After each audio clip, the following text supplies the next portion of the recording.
Good morning, everyone. Andrew Douglas here in the Action News 5 digital desk. It is a Monday. It is July 7th, and we are looking outside right now at our High 5 camera outside of our studios, 1960 Union Avenue, and you can see the sun is out. It is already 77 degrees as you are getting up on this Monday morning. Certainly a hot weekend for so many people across the Mid-South. And I'm not just talking about the fireworks either. Let's bring in meteorologist Patrick Ellis here to talk about a forecast that looks like the heat will continue. Right, Patrick? Good morning.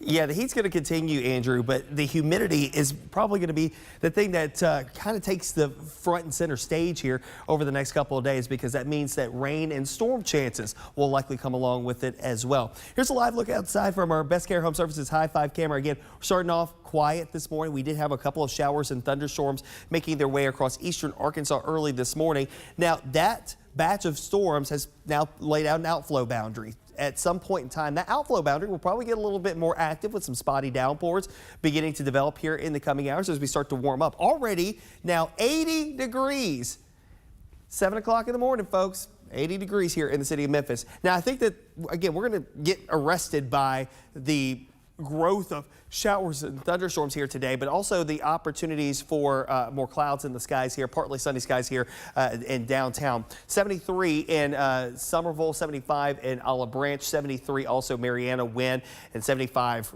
in Blytheville. Of course, we're still dealing with some showers and storms out to the west of us. Starting to see a refire of showers and storms across central Texas, at least parts of central Texas, maybe and not in Kerrville. Of course, after the devastating floods that we saw, we talked about that on Friday morning.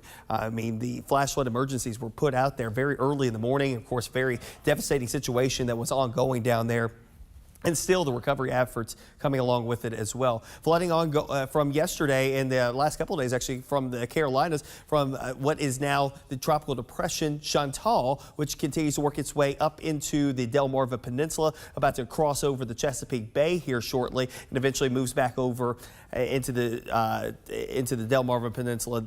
Right now, the center circulation over central Virginia. For us, it's a little trough axis that's moving through here this morning that's going to help to facilitate a uptick in some widely spaced showers and storms. Again, a mixture of clouds and sunshine otherwise. Temperatures to the low 90s with a westerly breeze coming in around 5 miles per hour. Here's a look at what to expect when it comes down to the feels like numbers, up around 100 degrees this afternoon. So take care of the heat if you do have to be outside for any prolonged period of time. If you're not catching a downpour to cool you off, that's what it's going to be like here as we go through the course of the day. And guess what? There's nothing that's going to really change it here in the next several days. Notice the humidity level stay very elevated all the way throughout between now and Sunday. There's nothing to really scour anything out outside of a weak front that will move through here as we head towards the mid portion of the week. But the only thing that will do is probably uptick rain chances for us rather than anything else. First alert futurecast showing, again, you see a few isolated little blips here and there bubbling up with the daytime heating. Go into the afternoon and early evening hours, widely spaced showers and thunderstorms. Not everybody will catch a downpour, but if you do, again, it may be quite heavy once it comes down over your location. The showers and storms will tend to fade away as we head through the overnight period, picking back up through the course of the afternoon hours of your Tuesday. So we'll increase the rain chances a little bit for Tuesday, and temperatures running back up to the low 90s once again. The showers and storms fade away, lather, rinse, repeat. We do it all over again, and it comes by way of a new front that will drop into the area. That front will sluggishly work its way in our direction. So by Wednesday morning, some showers and storms still possible. I think we get another uptick in shower and thunderstorm activity. See a little swirl back here near St. Louis. Again, that's a little area of low pressure that's going to help to kick a lot of this shower and thunderstorm activity off. It will swing through, and the front along with it will still be able to kick off some showers and thunderstorms. Now, understand, this is not going to be a situation where this front comes through here like we did last week and it comes through and brings down some drier air from Canada. That's not this type of front. This is one that's just a little boundary, just enough to help to uptick scattered shower and storm activity, but that's about it.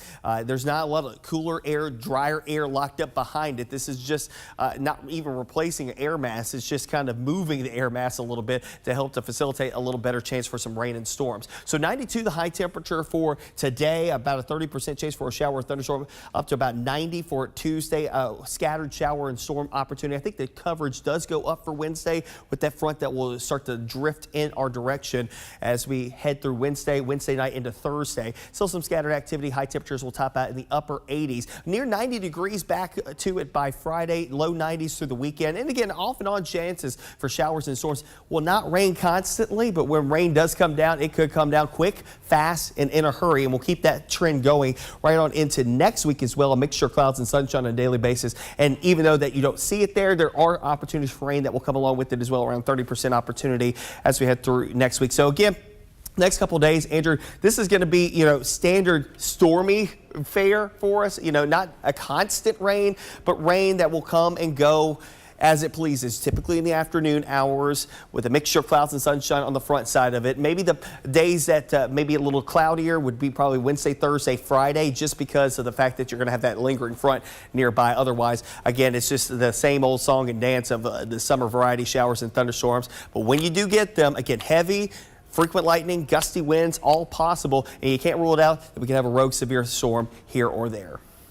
Yeah, I had it, as I mentioned to you earlier. We had one last night, and it was quick, it was heavy, but apparently it was really isolated because no one else seemed to get storms, outside of my area. Is that how it's going to be for the rest of this week, just popping up across the area?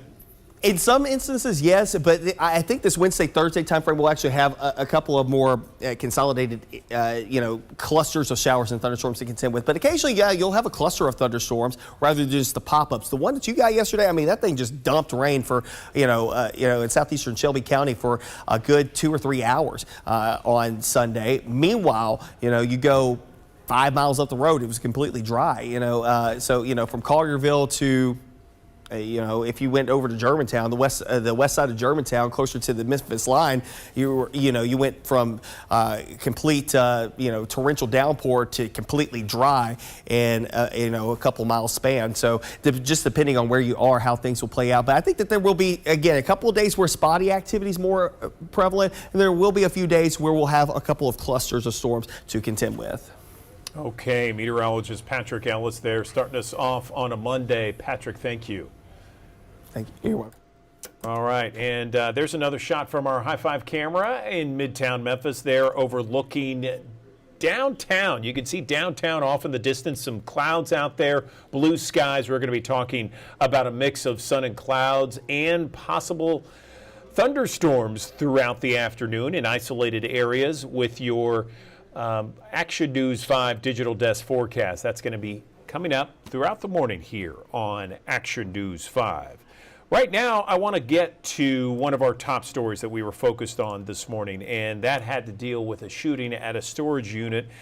Just a few hours ago, around 3:30, Memphis police officers were there on the scene. Action News 5's Stephanie Douglas has this update. After 3 hours now, Memphis police are wrapping up their investigation at this self-storage facility on Winchester Road. We know that a shooting call came in around 3:30 this morning, and it was a very active scene, but now it's going towards the end. I can tell you that since we've been on scene this morning, we saw one woman arrested and taken into custody at this self-storage facility, which is right across the street from Bridgeport Manors Apartments. And since this morning, we've seen multiple detectives go in and out of this office at the storage facility, collecting evidence in a brown paper bag and leaving all morning. So this is what we know so far. We know that one person has been arrested. The shooting call came in around 3:30 this morning, but as of right now, we do not know what led to that shooting or if any injuries have been reported. Reporting in Whitehaven, I'm Stephanie Douglas, Action News 5. Okay, Stephanie Douglas reporting there about that shooting. Also coming up on the Action News 5 digital desk.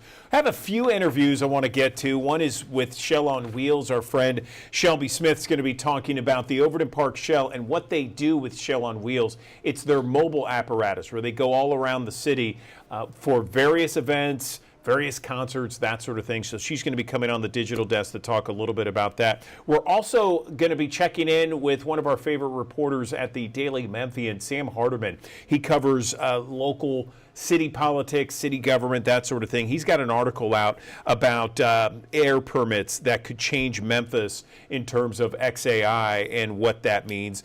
So he's going to be talking to us as well. And we know that everyone is on a budget these days, always trying to cut costs and save money. Well, there is a great way to take a family vacation this summer. If you didn't think you could afford it, you can now. We're going to be talking with some folks on the Action News 5 digital desk about ways you can afford a getaway with your family. All of that coming up on the Action News 5 digital desk. But right now, I want to go to our high five camera here, downtown Memphis. There you can see the pyramid, the I-40 bridge, and the Mississippi River off in the distance. 80 degrees, 10 minutes after 7 o'clock. More Action News 5's digital desk in 1 minute.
Good morning. Welcome back to the Action News 5 digital desk. Well, if you've stepped outside, you know that the heat is on this summer in Memphis and the Mid-South. It's going to be a hot one as it is each and every year. So what's the best way to hydrate yourself? A lot of people say, okay, hydration, I got to drink lots of water. Well, what about electrolytes? And what about really kind of fulfilling your body with all that energy in addition to just water? When should we use electrolytes? When should we not?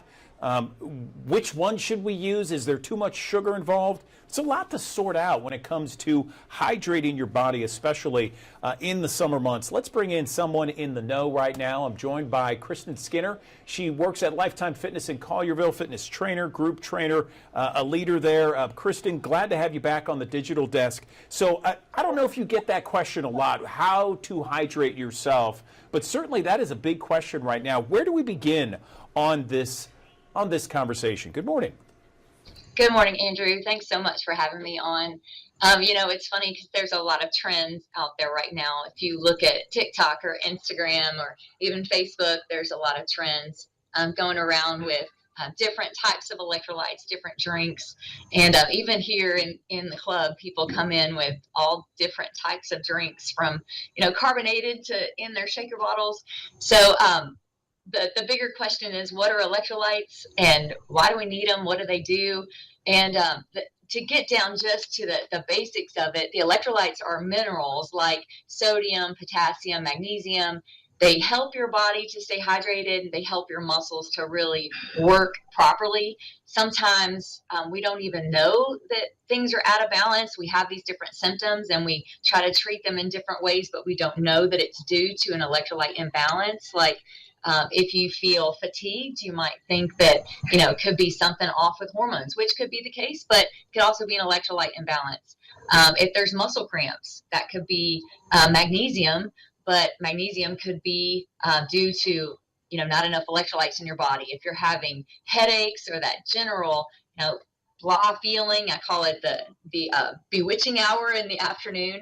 A lot of people are prone to just go for that next cup of coffee, but we are naturally losing electrolytes all day as we sweat, as we breathe through our just normal bodily functions. Yeah, no question. I get that. And sometimes I'll look at some of those electrolytes, I'll read the label and I'll see, the first ingredient is sugar. And I'm like, whoa, wait a second. These electrolytes should have much more when it comes to potassium and magnesium and other minerals, right? I mean, when it comes to a supplement of electrolytes, what should we be looking for? 100%. I totally agree. First, you want to avoid the added sugars. So especially if your first ingredient is sugar, especially artificial sweeteners, you want to avoid the artificial sweeteners, avoid the dyes and colors. So when you're looking at a label, look for clear labeling, the natural flavoring, real ingredients. I've taught my daughter that you want to look for ingredients that you can actually pronounce, and look for products that are third-party tested. Here at Lifetime, all of our products are third-party tested. Our LTH Hydrate is one of our greatest electrolyte supplements. It's blended with real sea salt, key minerals. There's no added sugars, and it's third-party tested. Excellent. Let me ask you this, because let's say, we're not working out, okay? We're inside the office, and, a lot of times here at my newsroom, in our studio, we have different things about hydration, drinking lots of water, drinking a lot more than people might typically drink. Is there maybe a guideline of how much water we should drink a day, even if we don't go outside and, play any kind of sport?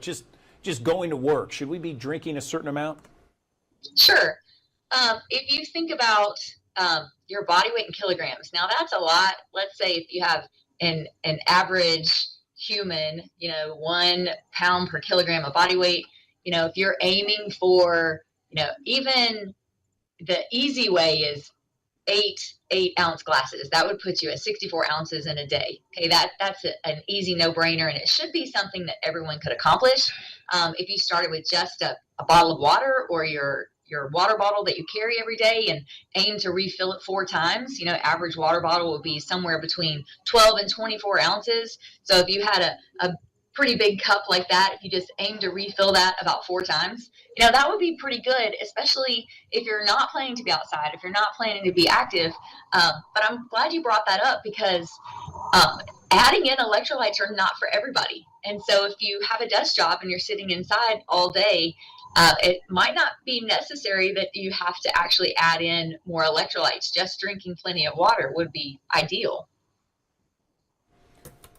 Excellent. Good to hear. Where do people make the biggest mistakes, Kristen, when it comes to hydration? Well, I would say one of the biggest mistakes is not starting soon enough. So making sure that we've got our bodies efficiently hydrated, starting early. Also, making sure you've got the right products. You're not starting with something that's based on sugar. Especially if you're going to be in hot and humid conditions. Make sure you start early and then keep it onboarding as you go. You can also alternate between some electrolytes and water, but where a lot of people nowadays, I feel like, make a lot of mistakes is they're not getting enough rest, and they're drinking a lot of caffeine or taking a lot of caffeine supplements, and misperceiving the cues that their body is beginning to dehydrate, when an electrolyte supplement would be really helpful. Good point, Kristen. Anything else you can mention right now that our thousands of people who watch us each and every morning might find perhaps to their advantage this summer? Yeah, there's a lot of benefits when it comes to supplementing with an electrolyte. If you think about your hydration efficiency, your body actually uses water more effectively when electrolytes are present. So sometimes, especially when it's really hot and humid, plain water can just go right through you. But with an electrolyte, it actually gets absorbed and utilized at the cellular level, so it can apply more benefits when it comes to hydrating your cells. If you're using it during workouts, whether you're inside or outside, you have sustained energy. Sometimes, during workouts, especially if you have a longer workout, you feel like you hit a wall about 30 minutes into your workout, but having that proper electrolyte balance can help to maintain the blood volume and supports consistent muscle contractions throughout the workout. Not only during your workout, but then your recovery after the workout. Electrolytes can help to reduce muscle soreness and support the repair process that happens after exercise. And then last, your focus and your clarity. If you're not hydrated, you tend to feel foggy. So proper hydration with electrolytes supports that cognitive function and reduces that afternoon brain fog. Nice. Okay, just to recap, when it comes to electrolytes and what we should include if we in fact do have electrolytes in our water, we're talking about minerals like sodium, potassium, magnesium, sea salt, anything else? It's okay to look for things that you like. So when looking at some of the hydration supplements that we have a new flavor called spicy margarita. So just let your imagination take hold, right? If you like some type of mocktail, like today I have a blood orange margarita in a mocktail. One that I also like is a peach mango refresher. So we have a peach mango flavor. So you don't necessarily have to buy an electrolyte drink right off the shelf. A lot of times we're looking for things that we would like, things that would taste good. But if I like fresh oranges, I can shake up a blood orange flavor and put some fresh fruit in there and make it customized just for me. So I'm kind of planning up some 4th of July mocktails to go along with my electrolyte supplement. I'll take a spicy margarita later this afternoon. Kristen Skinner, thank you so much for joining us on the Digital Desk. We appreciate the knowledge. Very beneficial, certainly, and very timely for the summer months. Thank you. Absolutely. Y'all have a great day. Okay.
Welcome back to the Action News 5 Digital Desk. We hope you've been enjoying some of the content that we've been bringing to you this morning. I know we had a really great interview with Mickey and Nick.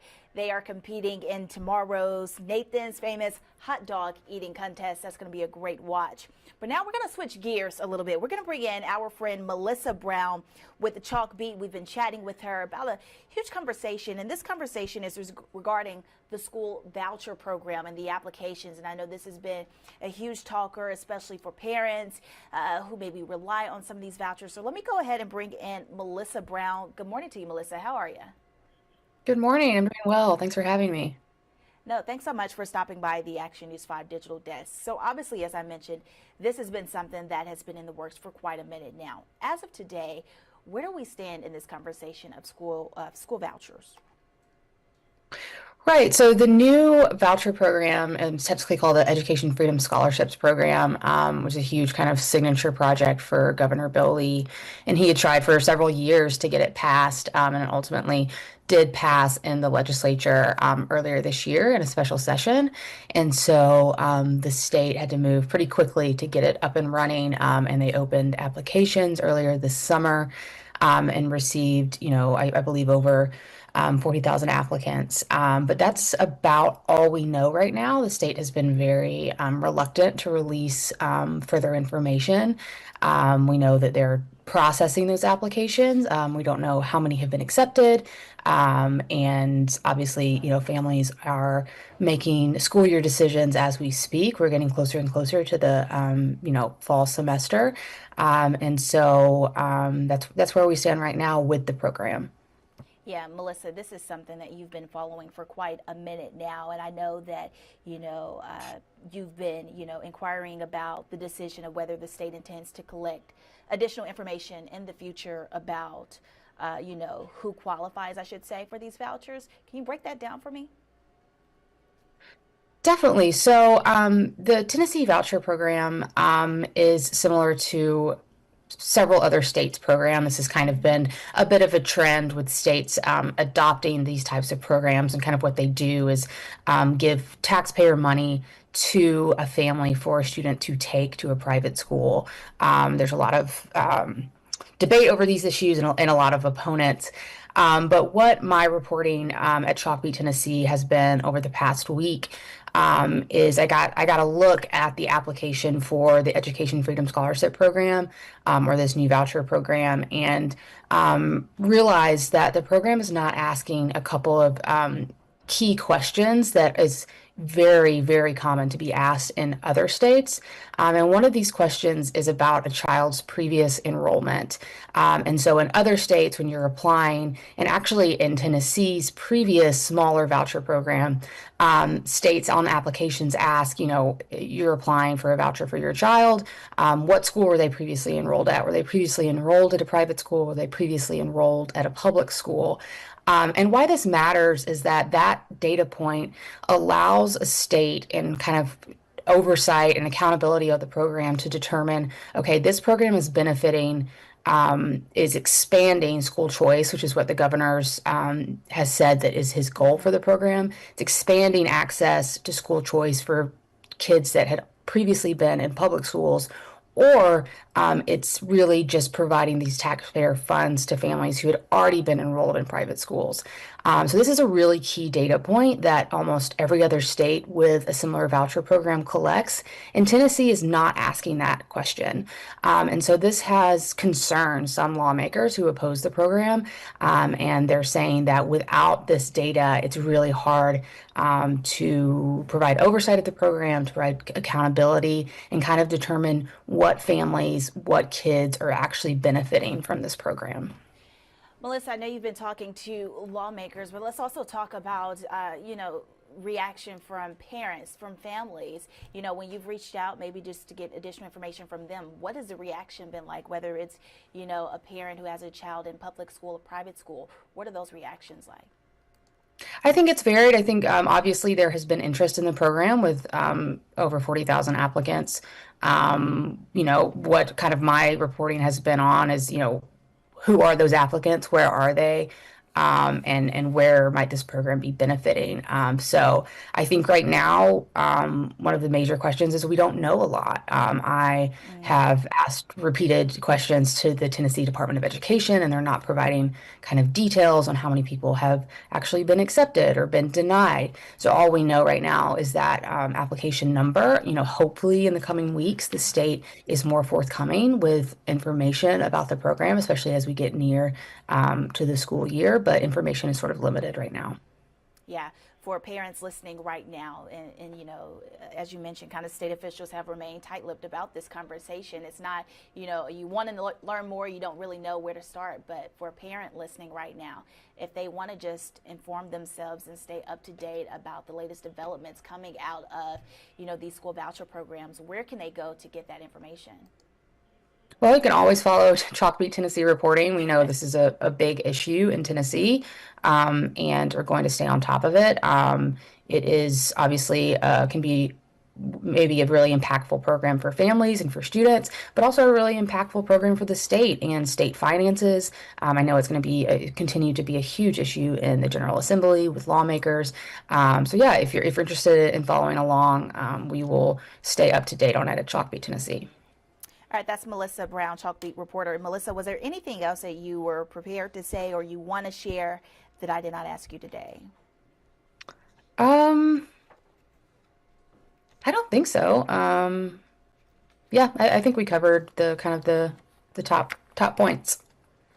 All right, that's Melissa Brown joining us on the Action News 5 Digital Desk. Melissa, thank you so much for stopping by, and we look forward to getting an update with you in the near future. Thanks for having me. Anytime, Melissa.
Kinds of Olympic sports.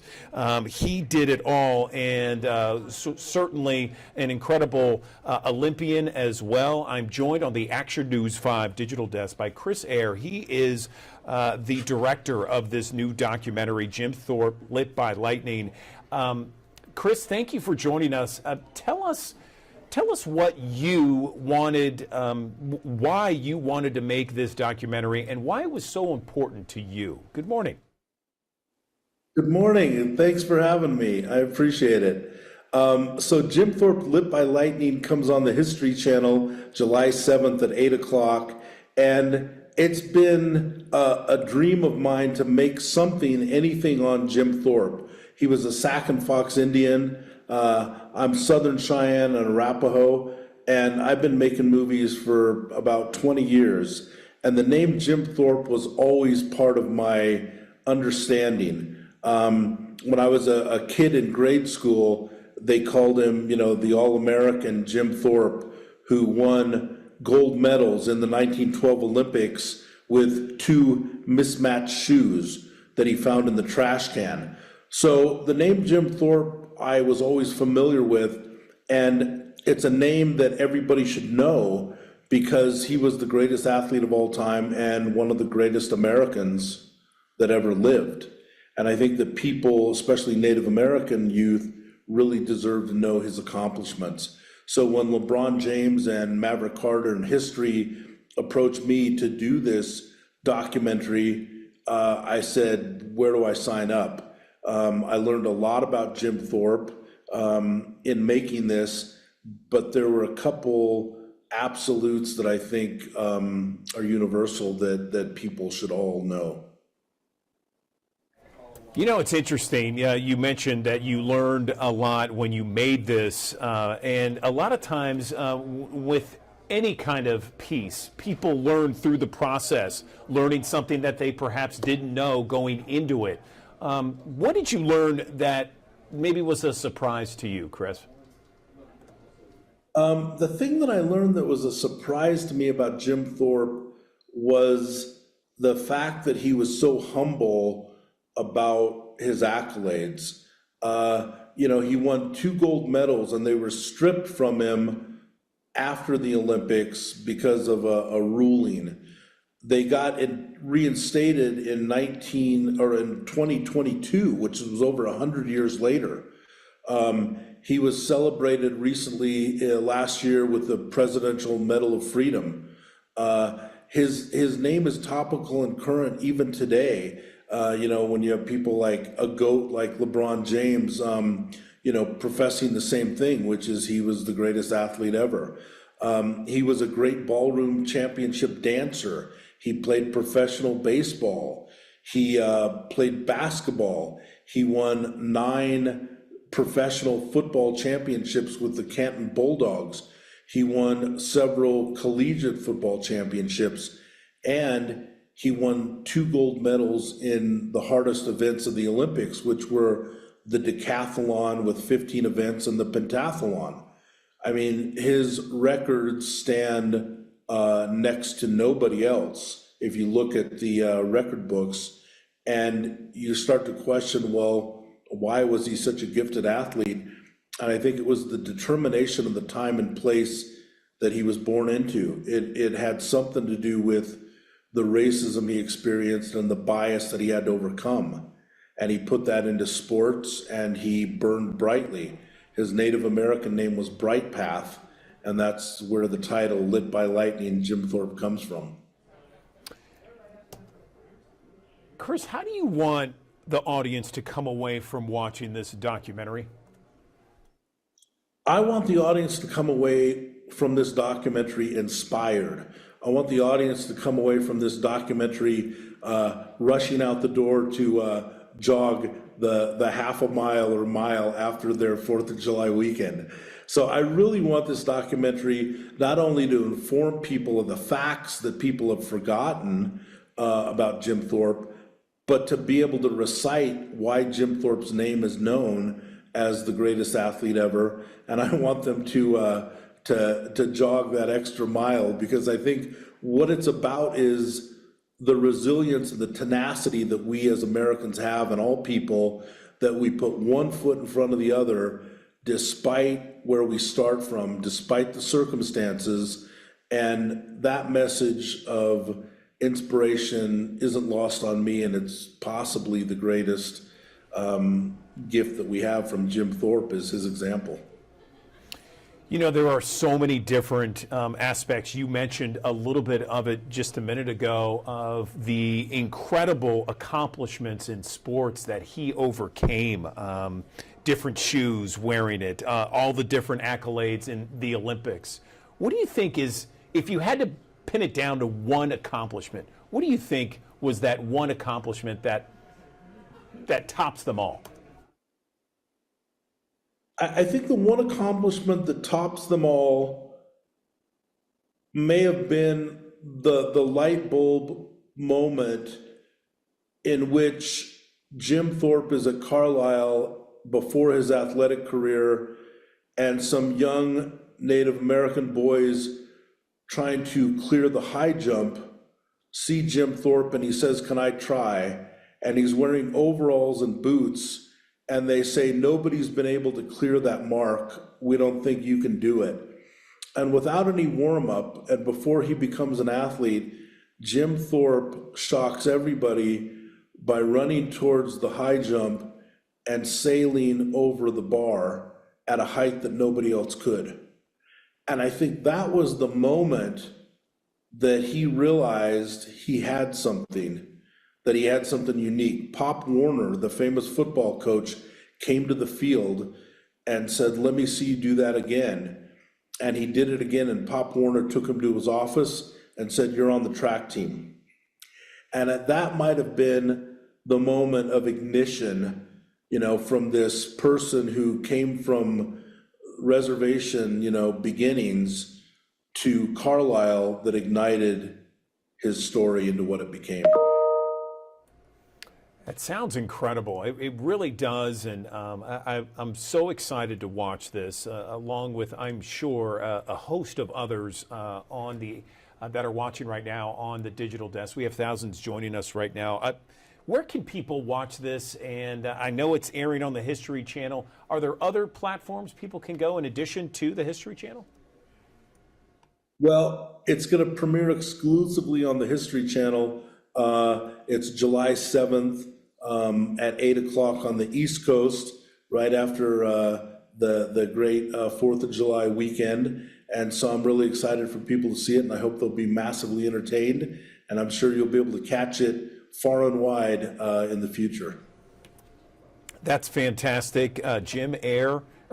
Chris Ayer, you are the director for the documentary Jim Thorpe, Lit by Lightning. We appreciate you coming on the Digital Desk. Congratulations on making this documentary, and we look forward to watching it. Thank you. Thanks for having me. Enjoy the show.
Good morning. Welcome back to the Action News 5 Digital Desk. We always love checking in with our friends from Memphis Botanic Garden. I'm joined on the Action News 5 Digital Desk by Olivia Wall. And Olivia, I got to say, it looks fantastic where you are. How are things at the Botanic Garden? Good morning.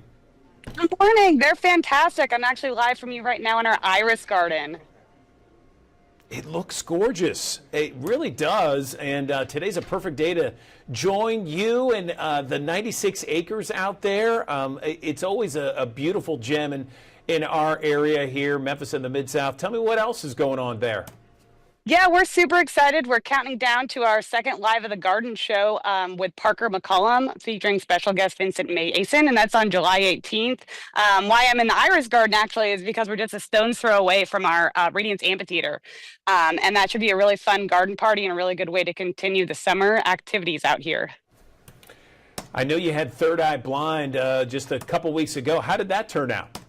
It was fantastic. It's obviously we're in the summer heat mode right now, but once that sun goes down and it sets, it's just an absolutely wonderful atmosphere out here. We've got lush grass.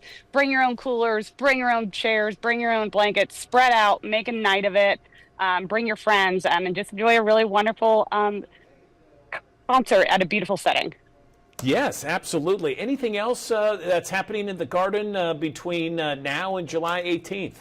Yeah, I mean, we have so much going on. We are super excited to kick off a brand new series for us actually this Thursday with our Sip and Stroll. It's a monthly 21 plus walk that you can feature different parts of the garden, get a cocktail, get a mocktail, and just kind of slowly sip and stroll a nice happy hour. So that's starting July 3rd.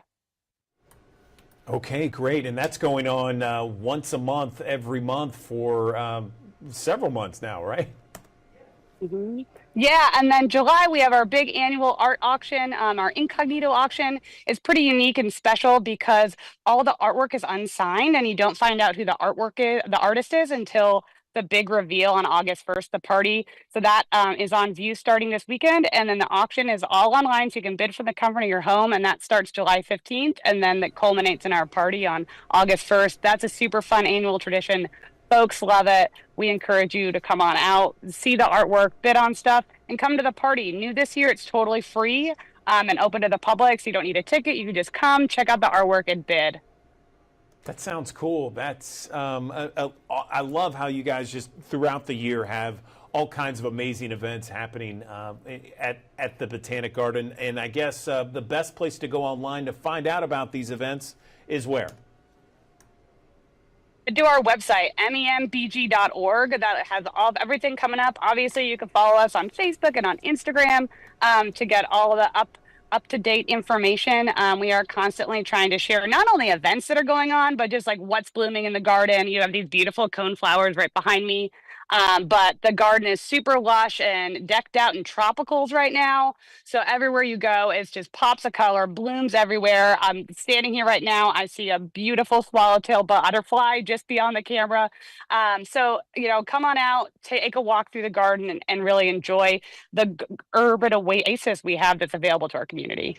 Certainly an oasis in Memphis. Thank you, Olivia Wall, joining us on the Digital Desk. Appreciate it. Have a great summer. Take care. Thank you. You too.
Good morning. Welcome back to the Action News 5 Digital Desk. Let's bring in our friend at Overton Park Shell, Shelby Smith, joining us now to talk about the Overton Park Shell, in particular, Overton Park Shell, I guess it's called Shell on Wheels. And if anyone's ever seen Shell on Wheels, they know how fantastic that stage is and how much you go in different parts of the community. So I know, based upon what you were telling me earlier, Shelby, you have an ambitious schedule. Good morning. Ambitious is the best word to put it, for sure. Even though our historic music venue, the Orion Financial Free Concert Series, kind of wrapped up over this past weekend, Shell on Wheels is very much so on the road, and we're hitting heavy things starting this Wednesday, actually. We'll be celebrating the 4th of July at Liberty Park for Liberty for All Festival. And then just throughout the month of July in general, it is a jam-packed schedule. I'm talking, we're hosting 2 MSCS block parties. We're partnering with the Memphis Slim House and Memphis River Parks partnership to host Solon on the River again. We will be doing Asian Night Market again. In addition to that, we will be also doing the Laser Live series over at Mosh, otherwise known as the former Pink Palace. So, like I said, jam-packed, very ambitious, but very exciting things over here. That sounds great. So this is going to be something that we're going to see over the course of the next month, 2 months. How's that work? The next month is going to be jam-packed with everything that I just mentioned, but don't worry, we're still hitting the road, continuing in August and September and October. We pretty much are able to hit the road throughout the season, weather pending, kind of similar to our historic music venue. We want to protect our patrons. We want to protect our equipment and our sound engineers, making sure that everybody is safe and ready to have a great time. But we're not slowing down anytime soon. That sounds great. I love it. So first off, before we get to the schedule of events where people can find it, tell me about this past weekend, because I know that Stax Music Academy and so many talented musicians and artists that were there. Unfortunately, the weather played a part, so tell me what you guys are doing. Yeah, absolutely. So actually, one of your very own has been so wonderful at guiding us throughout all of the inclement weather that we've been hit with this season. Ron Childers, fantastic man, in the game for a while. In addition to our partnership with the National Weather Service of Memphis, we're just really grateful that they have been able to walk alongside us as we work to pivot and prioritize the safety of our patrons and our staff, just because you never know when rain is going to hit. We try our best to make the right call, and we have been lucky to make some amazing calls this season with those partnerships. So definitely want to make sure to give them their shout outs. But Stax Music Academy, we're definitely not willing to lose that show. It's such a showcase of young talent and just the legacy of our Stax artists and the history of Stax Records just in general. So, even though we had to lose it this season, which is a bummer because we always love capping off our summer season with that concert showcase. People, don't worry. We are coming back in action. You kind of got a little bit of a sneak peek for our fall season because Stax Music Academy will actually be starting off the fall season, which the lineup for that goes live 1 week from today. Fantastic. And when exactly is that? August what? August the 23rd is when Stax Music Academy will be kicking off the Orion Financial Free Concert Series for the fall. Fantastic. Okay, so where can people go if they want to see the Shell on Wheels schedule and everything else you guys got going on? Because as I said, and as you were saying, very ambitious. Yes, absolutely. We're not afraid to take on too many things. Nothing's too much when we're bringing people together to experience music and community in the city of Memphis. But people can get all that information at overtonparkshell.org or overtonparkshell.org/Shell on Wheels for that information specifically. Perfect. Okay. Shelby Smith, we always appreciate you keeping us up to date on what you guys are doing, not only at the Overton Park Shell, but around town with Overton Park Shell on Wheels. Shelby, thank you. See you guys soon.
Welcome back to the Action News 5 Digital Desk. Families are making plans already for, summer travel season. I mean, there are times where we just need to get out of town, okay? We don't care how much it costs, but we should care how much it costs. And we want to maximize our dollars for a great road trip. And that seems to be what a lot of families are doing. They're choosing cars over planes because, hey, look, it's more affordable. And if you plan ahead and you take the right small steps, it can make a huge, huge difference. So on the Action News 5 Digital Desk, I want to bring in my next guest here, Joe Saul of CHI. He is joining us. He is someone who is a personal finance expert to talk about ways that we can maximize our travel dollars for our road trip this summer. Joe, good morning to you. So first off, let's talk a little bit about those summer road trips, why people are taking them, and how to best maximize our dollar. Good morning.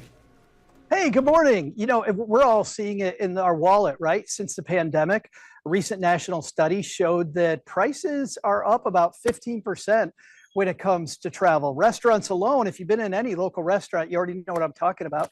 Restaurants up 30%. So this year, it looks like, by the way, that airline prices are flat. But if you remember before the pandemic, a lot of the time we didn't have to pay extra to pick the seat we're sitting in. We didn't have to pay extra for baggage fees. Across the board now, for not sitting basic economy, really add up whether we're going alone or with a family. So I think that's why this year a lot of families are like, what's in my backyard, or how do I hit the road to maybe have some comfortable travel and see some of Americana that I hadn't seen before? Yeah, I love it. Those road trips can be a lot of fun with the whole family piled in. So let's talk about ways to make sure we don't overspend. And I know a lot of that has to deal with kind of planning ahead. Right, Joe? Oh, sure. And you know what? I'll give you some hacks on both sides. First of all, on planning. I don't like over planning. Number one, I'm a planner by nature as a finance guy, right? In my podcast, Stacking Benjamins, we talk about planning. But when you over plan, you suck all the fun out of vacation. We're not the Griswolds. We don't want to do that. So I got this 2-thing rule. We're going to plan a couple things, and I'll give you a couple websites. Love TripAdvisor. If I'm going into that restaurant with restaurant prices up, I want to make sure it's worth it. So we'll find someplace quirky. I get to look at the menu ahead of time so my family knows what they're getting into. And you know what? TripAdvisor is a place where locals have talked about the restaurant. So I can go in and I can read the reviews ahead of time to make restaurants a good experience if I'm going. But also, if I'm on the road trip, I can pack snacks and I can maybe cook. I'm in this beautiful metro park here. If we just look around Memphis and we're going to hopefully be out in the breeze and the temperature stays under 100 degrees, we could be out in the local park that doesn't get as much love as it could. And I'm grilling out, which is going to be a fantastic time. I also like, there's a website called Viator or Viator, Viator.com. A lot of local tours if you're traveling this year. So I love the haunted tours. I like being a little bit scared.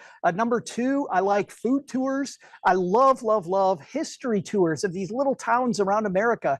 Those are so fun. They often cost a lot less money. So that's on that planning side. But there's another planning side people forget. And as a finance guy, I think this is a big one, which is I don't want to get into credit card debt. And I don't want to create these horrible experiences when I get home. I want to be refreshed and ready to go. So I want it to fit the budget. But then if I'm ready to pay cash, everybody asks me about these rewards programs. I then want to take advantage of the reward program because if I add up points, and these points can add up fairly quickly, and I pay them off right away, I take that cash cushion and I pay it off right after I swipe the card, then I'm not getting into credit card debt and I'm accumulating points, which makes the trip less expensive and also makes the next one less expensive. You know, you and I are on the same wavelength on this, Joe. I just took a trip not too long ago, and I checked out TripAdvisor and actually had some trips with Viator. So great stuff. I love it. That you're right on point.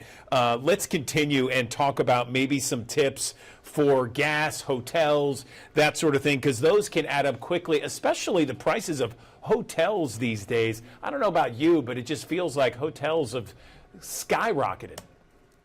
If you're traveling this holiday weekend, you don't want to wait because there's a lot of competition. But let's give people some advice for other times. If you're traveling off season, sometimes waiting till the last minute on the hotel when hotels aren't full, they're just trying to get that occupancy rate up. So 4th of July weekend, hear me clearly, if you're staying at a hotel, you want to book now. But off-season travel, maybe waiting is going to save you some dollars. You know what I like too, if we're traveling with the family and with the restaurant price up, this is where Airbnb or Vrbo comes in. Airbnb and Vrbo doesn't necessarily spend you money on the surface, but if I can cook a meal at home after going to the local grocery store on the road trip, everybody's happy. We play some games while we're at the Airbnb. Also, some of these places are pretty quirky and work in good memories. I got this friend, Whitney Hansen, who's in Idaho. Shout out to Whitney. Whitney created a house that looks like a flower pot. Like imagine taking your family and staying in a flower pot. We stayed on the coast of Lake Michigan one time in this boat in a marina, the little town called Saugatuck. My family, my kids still talk about that trip. So looking at Vrbo, looking at Airbnb can really not just save money, but can also create some fun memories for the family. Next thing too, by the way, you know, again, I'm standing in this park. Look at parks. Look at, you know, national parks get so much recognition. State and local parks, not nearly as much. This park that I'm in right now, there's a petting farm where my kids petted animals. It costs nothing more. I took a hike here one time and had bird seed and birds eating right out of my hand, like phenomenal fun. I love it. I love it. What else? What other kind of tools or programs can we touch on before we let you go, Joe? This is all very effective. We have thousands of people who watch us each and every morning. Well, I got to tell you, taking care of that vehicle, if we're doing the road trip, which I love, as you can tell, I do a lot of road trips in the Saul-Sehy family, taking care of really important. So if you've got the app on your phone, we talked about those 2 apps earlier, the Viator app and the TripAdvisor, your car manufacturer, whether it's GM, one of the other manufacturers, they all have an app and you can look at the health of your car, properly inflating your tires, making sure you're ready for the scheduled maintenance. Your biggest expense if you don't own a house, you know what the number 2 expense is? That car, and you want to have a lot of road trips. So a great website I'll leave people with is experience.gm.com. You'll which has no annual fee and is one of those cards I talked about with point programs, can help you a lot on accumulating points and saving some money on the trip, and also other GM maintenance, the GM reward. Experience.gm.com is another great tool to have in your tool belt. Okay, Joe Saul Sehy, we appreciate your time here. Great advice, great tips for that great summer vacation for us all. Thank you. Thank you. I hope everybody has a phenomenal Independence Day. Yes, absolutely. Same to you.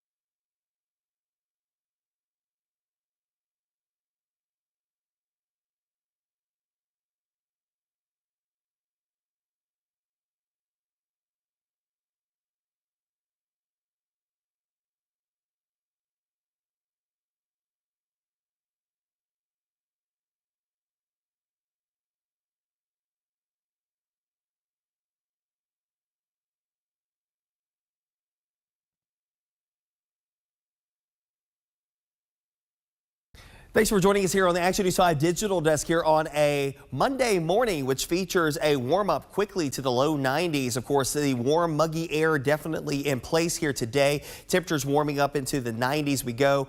Of course, feels like temperatures will also follow suit with it as well, with a chance for a couple of showers and thunderstorms spotty in nature. Notice again, rain chances will be on the up and up, and of course, the humidity levels will follow suit. The feels like temperatures will run around 105 degrees in some instances later on today. A few spotty downpours from time to time as we go through the course of the afternoon hours. And again, if you're not catching a downpour, it's probably just going to be the heat and humidity and a mixture of clouds and sunshine. Notice the coverage does start to click up a little bit as we head towards the afternoon, early evening hours. It may have a little bit of staying power past sunset this evening into the early mornings of your Tuesday. A couple of showers and storms here or there, and then we'll do it all over again. Lather, rinse, repeat. The scattered shower and storm activity becomes a little bit more dominant during the afternoon hours of your Tuesday evening, Tuesday night. We start to fade away and do the whole process over again on Wednesday. And actually, Wednesday, we'll actually have a front moving towards the area that will help to facilitate at least an uptick in scattered shower and thunderstorm activity as we head towards that time frame. But in the meantime,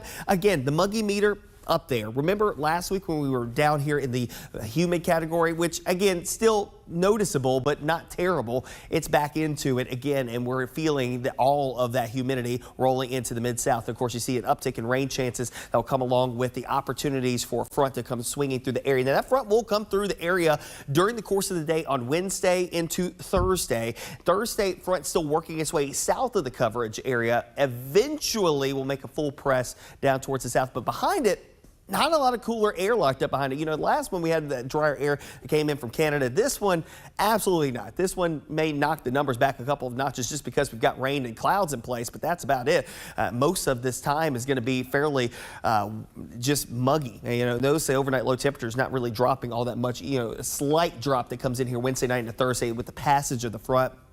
But we still keep moisture in place enough that's going to kick off those scattered showers and thunderstorms Wednesday and Thursday, maybe to a better or higher magnitude in coverage during that time frame. In the meantime, high temperatures today, lower 90s, a mixture of clouds and sunshine. I think each day is a mixture of clouds and sunshine as far as the sky conditions are concerned. Near 90 degrees coming up on your Tuesday. And again, a late day chance for showers and storms bubbling up with the daytime heating. We'll keep it going through Wednesday and Thursday. A couple of waves of showers and storms. Anytime that you do get some showers and thunderstorms, they could be heavy, locally heavy in the very least. Of course, gusty winds, frequent lightning to come along with it. And yeah, that may prompt a warning or two in that time frame. 88 on Thursday, up to 90 on Friday. See the rain chances come down just a scope there, go back in the low 90s through the weekend. There might be some more opportunities between shower and thunderstorm opportunities here and even into next week as well, as the temperatures continue to creep back up through the lower and middle 90s as we head towards the following week, as we drone on in the month of July, inching closer and closer to the end of summer season for many school districts, getting closer and closer by the time we get towards the mid portion of next week. Some school districts only 2 weeks out from getting back into classes.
Welcome back to the Action News 5 Digital Desk. You know, the kids are out for school. You got summer season upon us, and why not take a trip somewhere? And one of the most affordable ways is perhaps going camping around your area, or maybe taking a road trip and going camping. It has become more popular than ever. In fact, 1 of 4 leisure trips out there now includes camping. Let's talk more about this idea of camping across our region and really across the country right now. I'm joined on the Action News 5 Digital Desk by Senior Vice President of Marketing for Kampgrounds of America, KOA, Diane Eichler, joining us on the Digital Desk to talk about camping. So, Diane, let's talk about this. It feels like a resurgence of camping out there across the country, but for me and my family, we've always enjoyed camping. Good morning.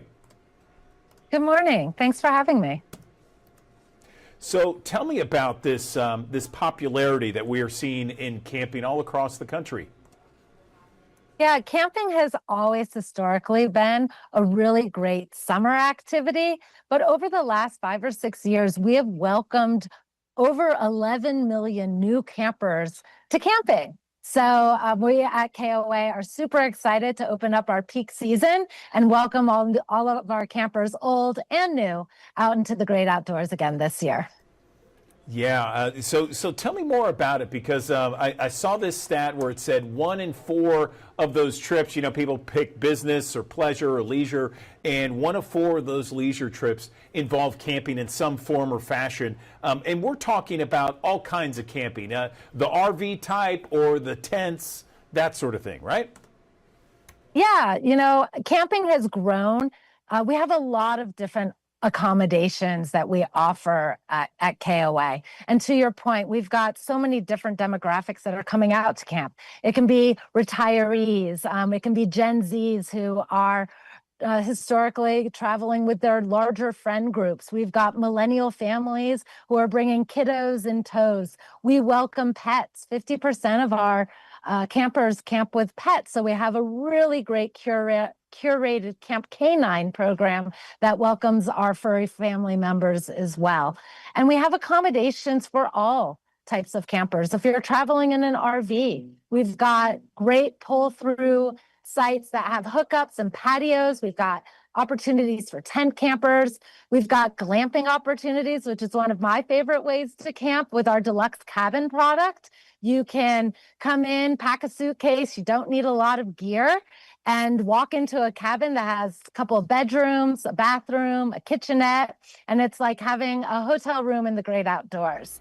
So lots of different types of campers and lots of different accommodations that are available for our campers out in our great KOA system. That sounds great. I mean, you got all kinds of different types of camping, from the very serious, I would say, to some that are glamping, as you mentioned. I'm curious about that to try and convince my wife. I'm an Eagle Scout, so I'm used to camping in the outdoors. So is my son. But to do a glamping, describe that once again. Is that probably isn't available at every KOA campground out there, but certainly, in fact, there's one near our area here in Marion, Arkansas. But I'm curious about the glamping, the cabin type feels. Tell me more. Yeah, well, glamping has actually taken off in the last couple years.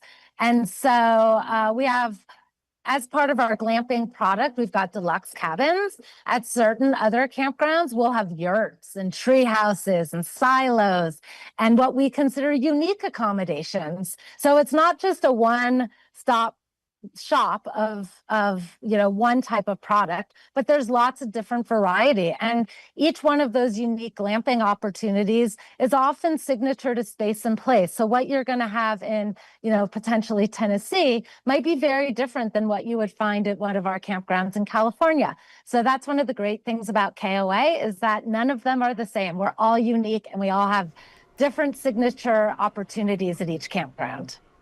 Fantastic, Diane. Finally, if someone wants to maybe kind of look at this as perhaps a summer vacation for the family, where can they go online to do that? Of course, visit us at KOA.com. And while you're there, I encourage everyone to hop on over to our blog. We've got lots of tips and tricks, tons of recipes, and lots of guides for you to help you get outdoors this summer in a really hassle-free and fun way. That sounds great. Diane Eichler, we appreciate you coming on the Digital Desk, talking about the enjoyment and popularity of camping all across America. Thanks so very much. Thank you so much. And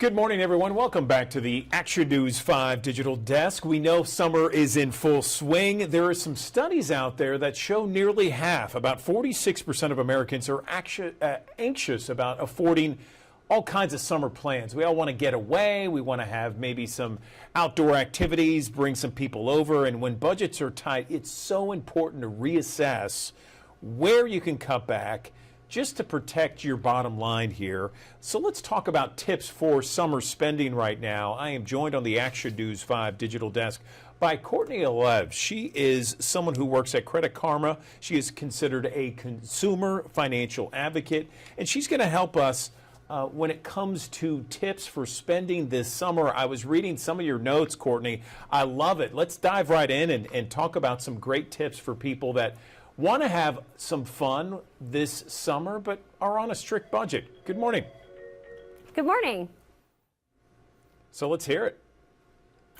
We know a lot of Americans are very nervous about their spending this summer. You mentioned that about half of Americans are anxious about funding their summer plans, and 2/3 are opting for more budget-friendly activities this summer. But we also know that that does not apply to everyone. About half of young Americans say they are planning on prioritizing fun over their finances this summer, especially when it comes to things like travel or dining out or vacation. And that can really have an impact on their wallet and potentially lead to debt. Yeah, and some of the notes I saw was they were great. And one of them talked about when you want to bring people over, let's say, you want to bring them over for grilling outside in the backyard. It's important to consider some things before you do that. Tell me more. It's a great idea to, when you make a summer plan, to make sure it fits into your budget. It's not about not planning for the summer, but making plans that really work with your financial goals. For example, a lot of us love to travel over the summer, but we expect it to be really expensive. The good news is we all have a lot of local gems that are close by. Maybe it's camping, maybe it's a road trip or a visit to a lake. You can split the cost for gas or groceries with friends or family, and you can borrow gear you might need but not have. Those can be great ways to really keep the cost per person low for some summer travel while still getting that change of scenery that so many of us want during this season. And we all love dining out, especially on a nice summer evening, but we've also seen the cost of eating out has really gone up substantially. And this is where I'd really recommend considering dining in. It can be just as much fun, and I encourage folks to set up a theme night. Maybe it's DIY pizzas or a backyard barbecue. Those are some ways that you can really keep the cost a bit lower, but still have those fun travel or social experiences this summer with your friends and family. And the idea of planning meals around sales at the grocery store, I love that. Yes, it's a great time to be budget conscious. There's a lot of different sales and promotions happening. Anytime that you can take advantage of a deal, it's a good opportunity to do so. For example, with back to school shopping, even though it's summer just started, it's really going to be here before we know it. There's already retailers that are starting to offer sales, promotions, and price match guarantees. And so making a game plan now in summer can make sure that you're taking advantage of those sales and promotions once it comes time to shop. What are some other practical approaches? You mentioned travel. We've talked about food, grocery store kind of sales. What else? It's a great idea to just be really mindful of your spending this summer. For example, maybe you're taking one trip already. Perhaps it's a friend's wedding, it's a family reunion, or a music festival that you've really wanted to go to.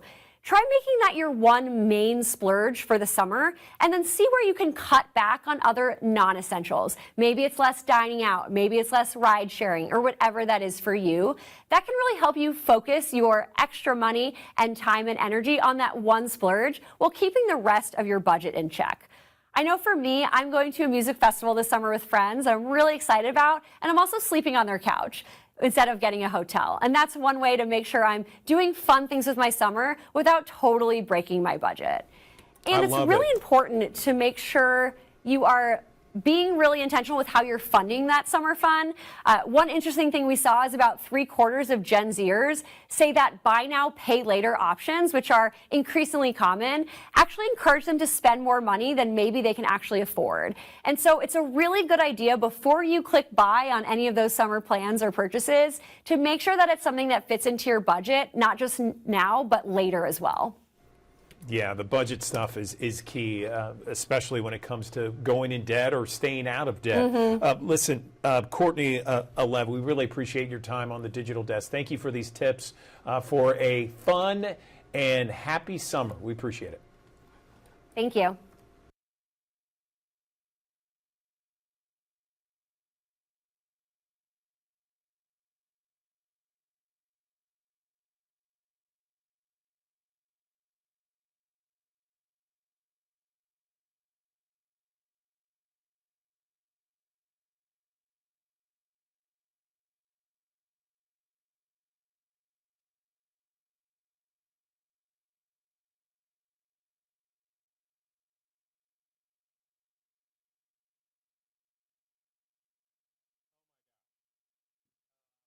Well, good morning. Welcome back to the Action News 5 Digital Desk. You may recall that there was a massive data breach not too long ago. It exposed millions of patient records online. We're talking to the tune of about 8 million patient records. And again, sensitive information being released out there on the internet.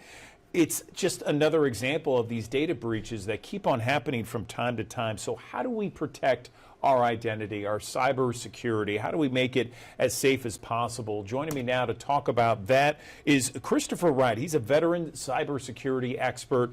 Joining us on the Digital Desk. Chris, tell us a little bit about your background first and foremost, and a little bit about this data breach that some people may remember, some people may not. Good morning. Good morning.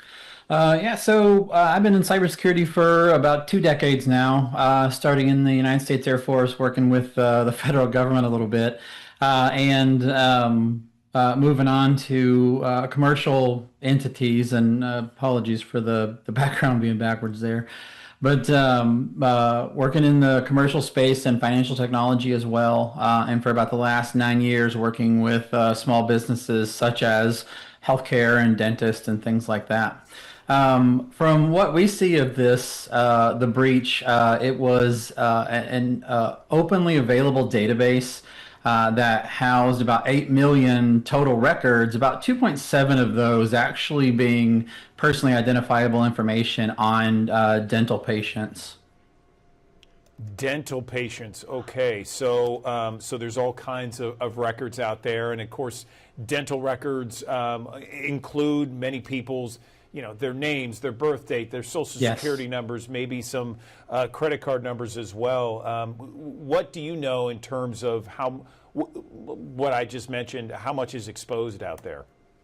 So yeah, when we say personally identifiable information, we're talking about a lot of that. We're talking about name, phone number, address, social security in some cases, anything that dental practice would need to file that claim for that patient, and anything that dental practice felt like they needed to store for caring for that patient, or just kind of what somebody thought they needed to store on an individual who was a patient there. So often that's a lot more than's really needed. We tend to hoard data and try to collect as much as possible, thinking it might come in handy one day, but it doesn't always, and usually opens you up to some danger, like in this case. Okay, so we've established what this breach was, and what's out there. How do we protect ourselves? So one of the things that I like to tell people is be careful what you submit. In the first case, look on those forms that you're providing to that healthcare provider, whether they're dental, whether they're any other kind of healthcare, or really anything out there. They're going to ask you for a lot of information. A lot of times you can look on that online form or on a paper form, and there'll be something denoting if that is required for them. So you can kind of start there, and don't divulge a lot of information that's not required, that you look at and go, why would this provider or why would this organization need that type of information?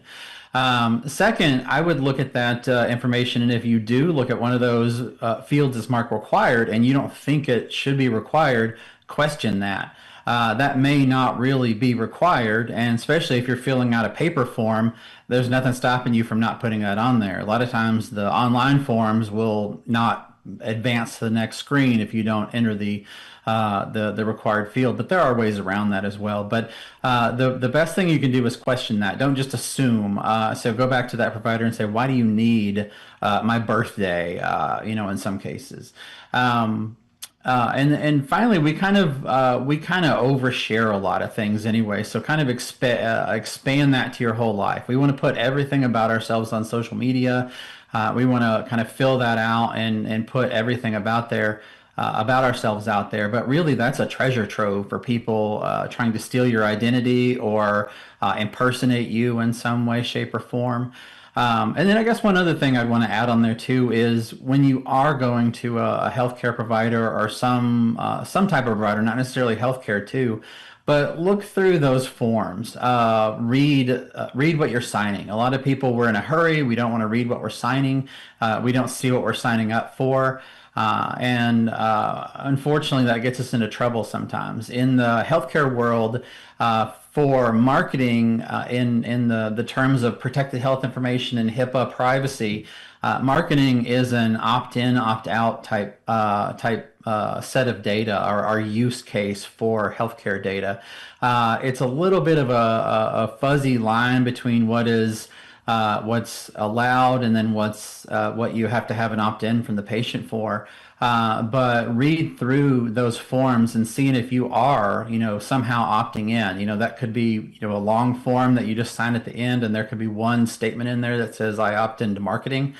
And you want to be careful that you're not signing up for something that you don't want. And in this case, it seems like the firm that was breached was a marketing firm for dentists. So there's a good chance there is an opt-in, opt-out form in that stack of papers that each of these patients signed.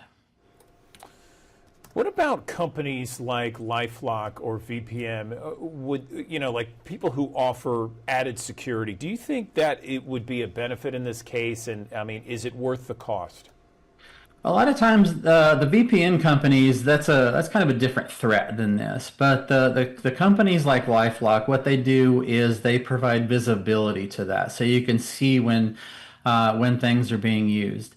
I personally don't use any of those companies, and it's been a long time since I've been in a breach that I've actually taken them up on that, just because I tend to dial down a lot of my online usage of things like this, and I try to practice what I preach and divulging as little information as possible.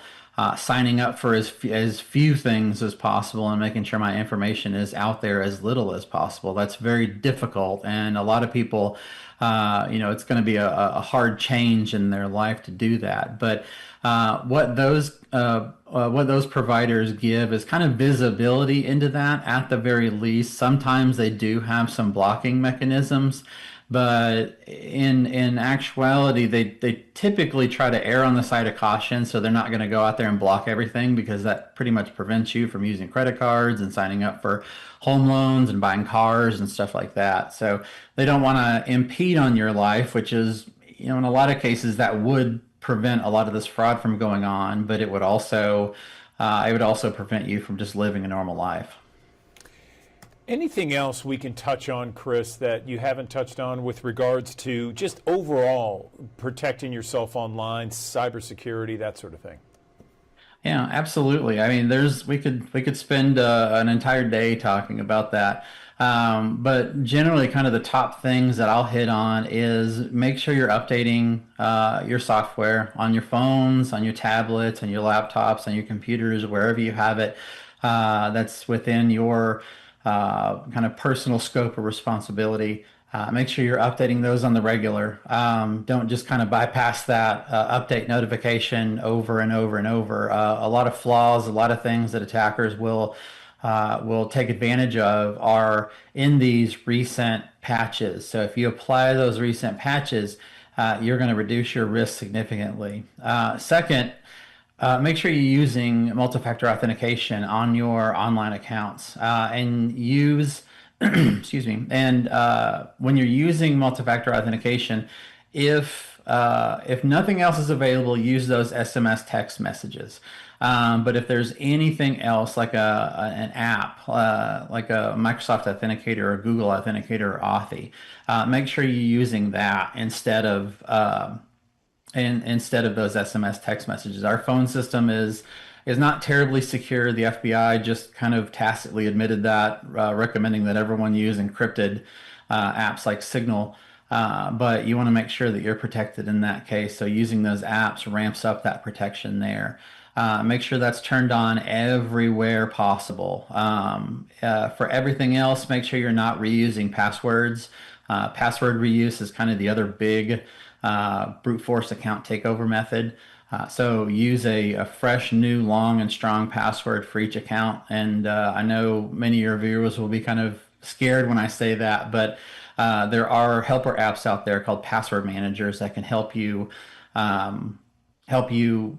store those passwords, create those very long and strong passwords that are unique for every online service you use, and you can sync those between your phone and between your computer, so you don't really have to worry about remembering those passwords anymore. All right, Chris Wright with some great ideas, suggestions, and ways to protect your identity online, especially after this massive security breach. We appreciate your time on the Digital Desk. Very helpful advice for the thousands of people who watch each and every day. Thank you. Yep, happy to help, Andrew.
Thanks for joining us here on the Action News 5 Digital Desk here on a Monday morning, which features a warm up quickly to the low 90s. Of course, the warm, muggy air definitely in place here today. Temperatures warming up into the 90s we go.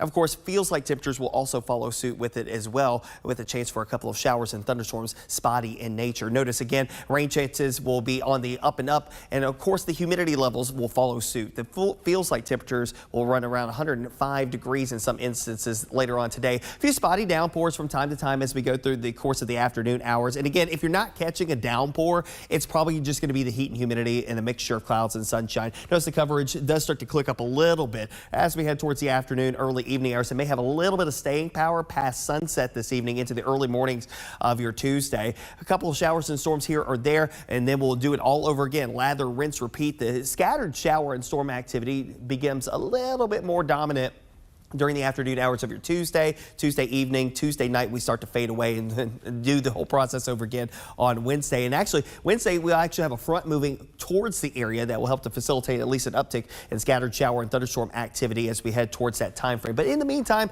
again, the muggy meter up there. Remember last week when we were down here in the humid category, which again, still noticeable, but not terrible. It's back into it again, and we're feeling all of that humidity rolling into the mid-south. Of course, you see an uptick in rain chances that will come along with the opportunities for a front to come swinging through the area. Now, that front will come through the area during the course of the day on Wednesday into Thursday. Thursday, front still working its way south of the coverage area. Eventually, will make a full press down towards the south, but behind it, not a lot of cooler air locked up behind it. You know, the last one we had that drier air that came in from Canada. This one, absolutely not. This one may knock the numbers back a couple of notches just because we've got rain and clouds in place, but that's about it. Most of this time is going to be fairly just muggy. You know, notice the overnight low temperatures not really dropping all that much. You know, a slight drop that comes in here Wednesday night into Thursday with the passage of the front. But we still keep moisture in place enough that's going to kick off those scattered showers and thunderstorms Wednesday and Thursday, maybe to a better or higher magnitude in coverage during that time frame. In the meantime, high temperatures today, lower 90s, a mixture of clouds and sunshine. I think each day is a mixture of clouds and sunshine as far as the sky conditions are concerned. Near 90 degrees coming up on your Tuesday. And again, a late day chance for showers and storms bubbling up with the daytime heating. We'll keep it going through Wednesday and Thursday. A couple of waves of showers and storms. Anytime that you do get some showers and thunderstorms, they could be heavy, locally heavy in the very least. Of course, gusty winds, frequent lightning to come along with it. And yeah, that may prompt a warning or two in that time frame. 88 on Thursday, up to 90 on Friday. We'll see the rain chances come down just a skosh there. Go back in the low 90s through the weekend. There might be some more opportunities between shower and thunderstorm opportunities here and even into next week as well as the temperatures continue to creep back up through the lower and middle 90s as we head towards the following week as we drone on in the month of July, inching closer and closer to the end of summer season for many school districts, getting closer and closer by the time we get towards the mid portion of next week. Some school districts only 2 weeks out from getting back into classes.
Good morning, everyone. Welcome back to the Action News 5 Digital Desk. Well, in the summer months, we have got to be so aware about how hot our body is in terms of the temperature, the heat outside, what we're feeling like, how much sweat, how much are we drinking, the proper water, what are we drinking, making sure that we're staying hydrated. Let's bring in someone in the know when it comes to the best ways to stay hydrated, especially in this Memphis heat. I'm joined on the Action News 5 digital desk by our friend Dr. Anna Yang, who at times when she is able to get out of the hospital, you'll see her at various festivals around town. She's always helping out Memphis and the Mid-South when they get in trouble. And she's helping us now here in the Action News 5 digital desk to give us some ideas of some of the best ways to stay hydrated.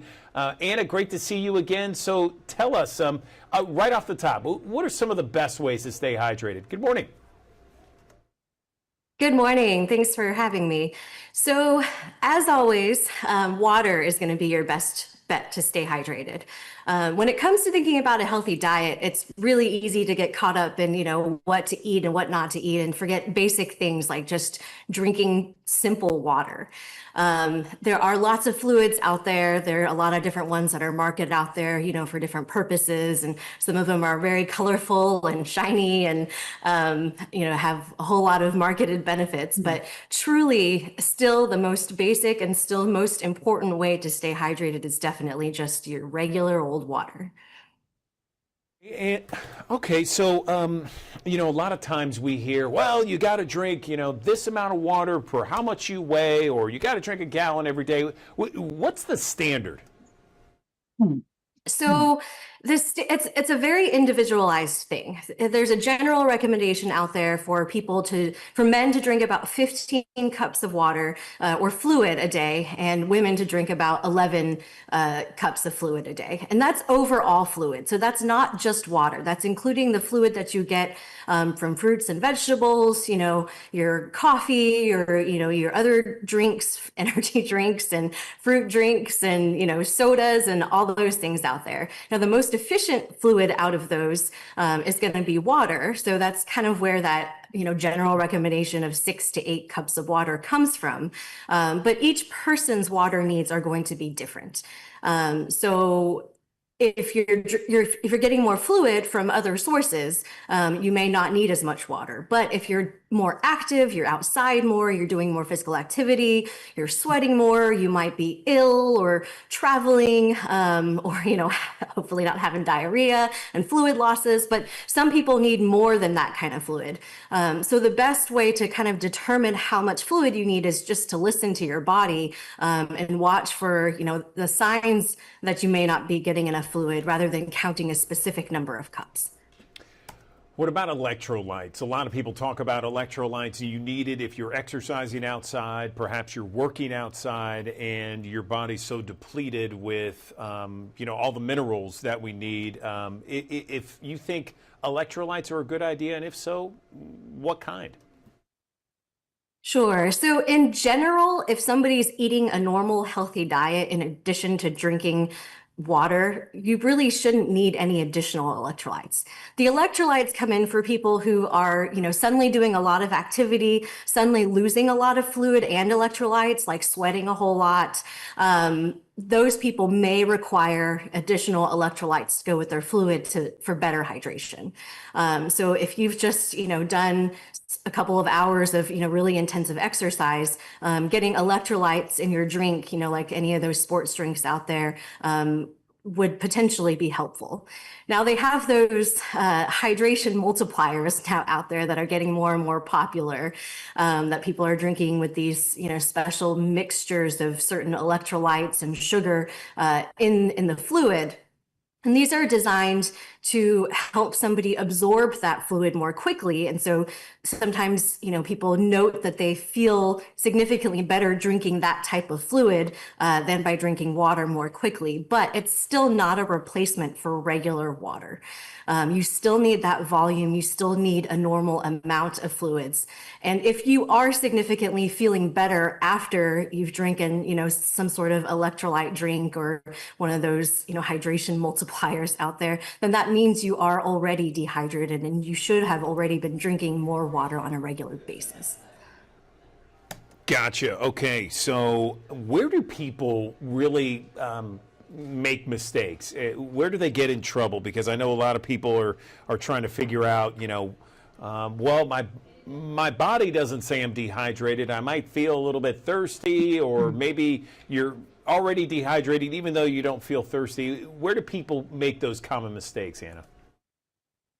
Yeah, so I mean, the biggest mistake is forgetting about dehydration and not preparing for it. So this year, I don't know what's been different about this year compared to last year, but we've seen a lot more dehydration in the hospitals and overheating and things like that than I had seen last year around this time of month. So we really got to remember to stay hydrated. Now, if you're going to go outside and do some sort of activity, maybe even consider drinking a couple extra cups of water before you go do those things. Make sure you bring water with you, whether that's, a bottled water or even just, a portable, reusable water bottle that you can continue to fill up and use throughout the day. Thirst is not your best marker of hydration. Thirst is important to follow for sure. But by the time you're feeling thirsty, that's your body already telling you don't have enough water in your system. So make sure you're drinking fluids regularly throughout the day. So with each meal, making sure you're drinking water, and then between meals too, making sure you're sipping on water here and there. Because that, gradual hydration throughout the day, continuously drinking fluids is going to be the best way to stay hydrated. Anything else, Anna, before we let you go here? You've mentioned a lot. Anything else you want to mention with regards to hydration, some of the best ways this summer? Yeah, so just, whoever out there is watching this, it's important for you to stay hydrated, but also to help out your friends and family as well. Some people with medical conditions have different amounts of water that is safe for them to drink. So some people whose hearts don't work as well or have, poor kidney function, their needs for water consumption may be different from yours. So consider talking to a medical provider if you're not sure what your water recommendations are on an individual basis. But also, if you have family members, make sure you're encouraging them to stay hydrated and stay on top of it as well. All right, Dr. Anna Yang joining us on the Action News 5 Digital Desk. Thank you for the tips to really stay hydrated this summer. We appreciate your time as always. Thank you. Thanks for having me.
Good morning. Welcome back to the Action News 5 Digital Desk. A construction wave is sweeping across the U.S., and it's fueled by a number of different things. It's fueled by AI, it's fueled by onshore construction, infrastructure upgrades, and the urgent need for affordable housing.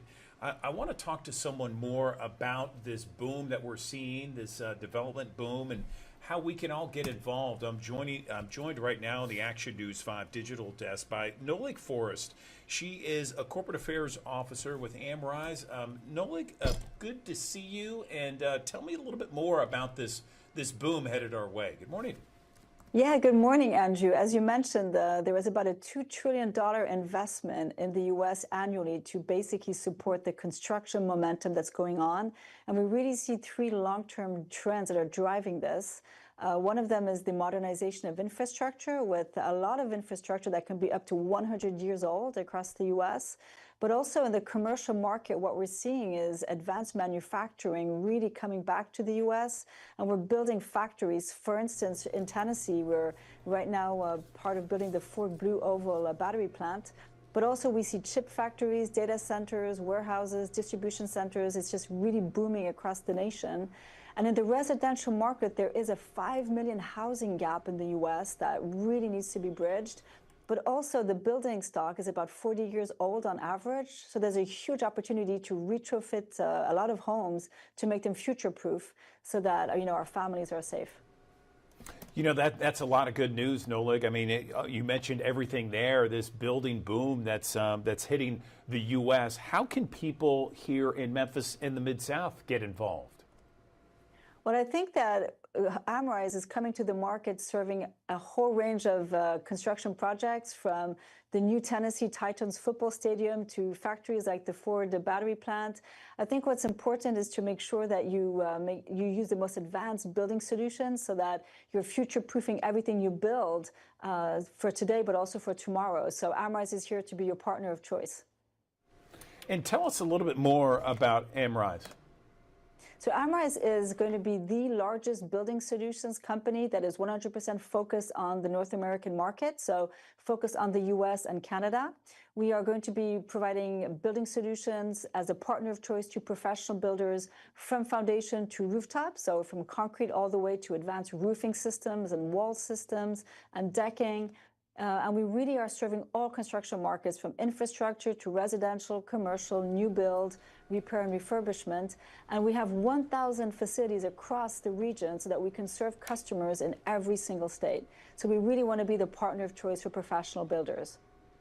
So we have thousands of people who watch us each and every morning here in the Memphis area. So that's West Tennessee, that's Eastern Arkansas, North Mississippi. Anything else you'd like to mention to those folks who are watching right now? Well, I think that Amrize is going to be the local-to-local building partner of choice. So we're here for all of your building needs, from schools to homes to highways and bridges.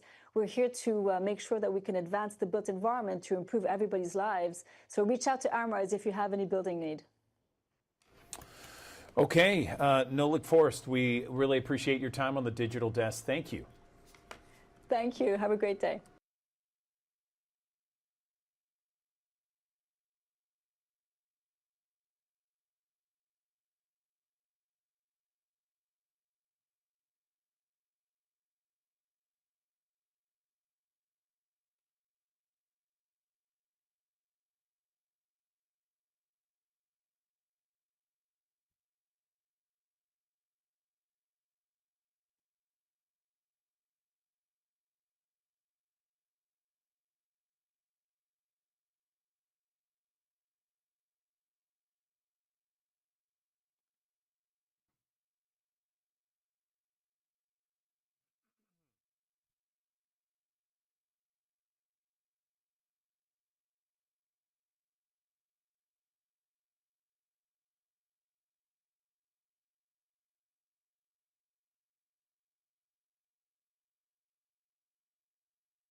Good morning. Welcome back to the Action News 5 Digital Desk. Love checking in with our friends at the Overton Park Shell. And Shelby Smith is our main friend, our BFF that we love checking in with each and every week. And it's an exciting week for you guys, isn't it?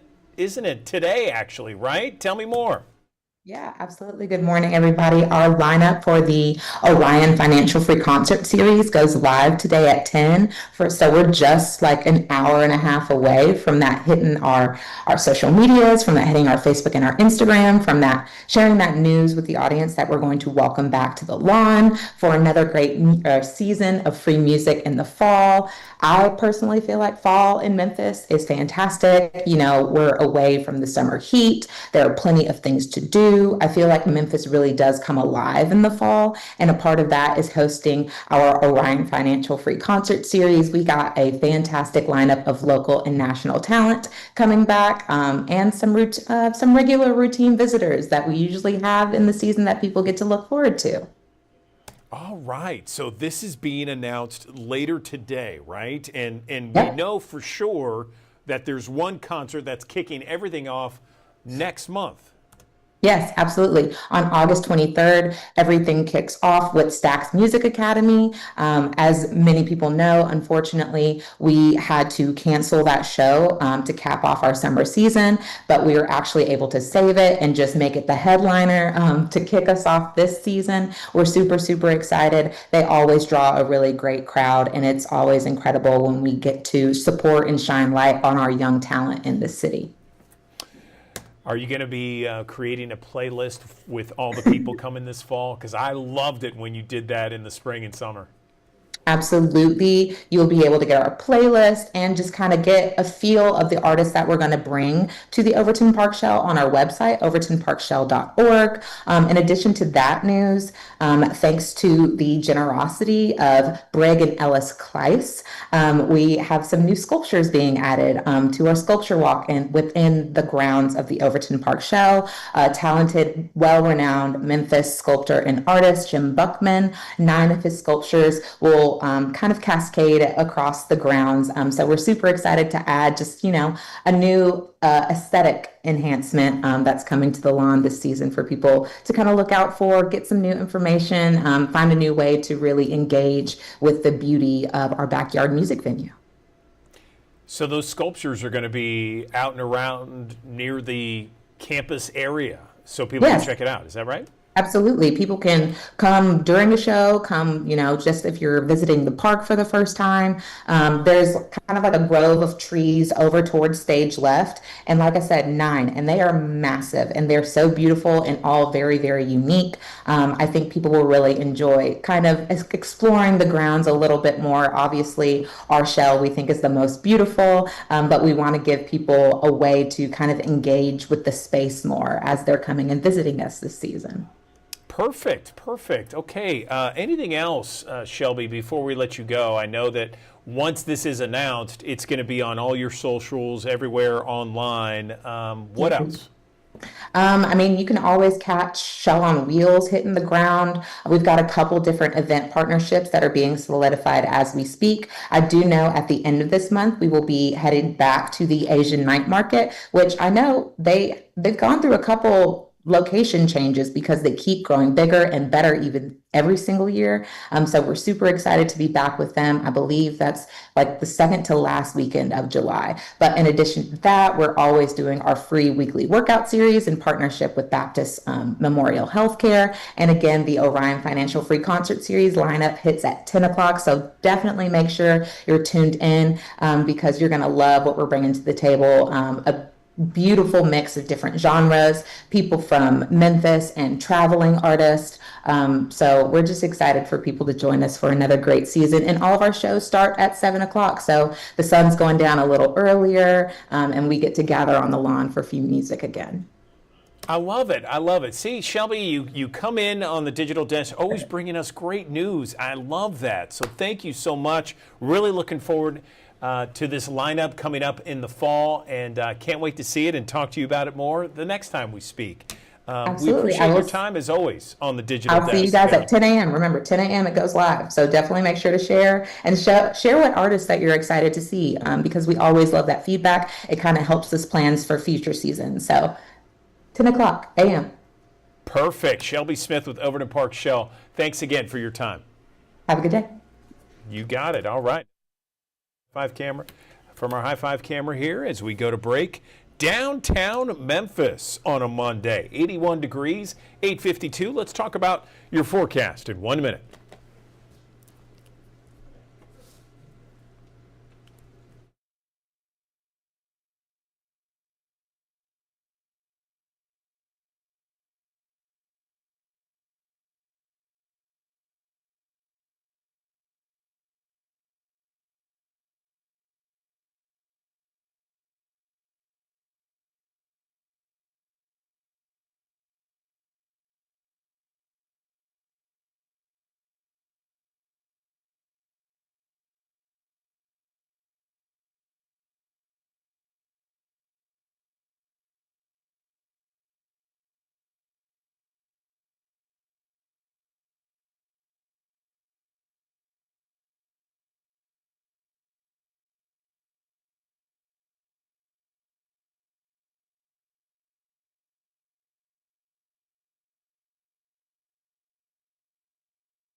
Thanks for joining us here on the Action News 5 Digital Desk here on a Monday morning, which features a warm up quickly to the low 90s. Of course, the warm, muggy air definitely in place here today. Temperatures warming up into the 90s we go.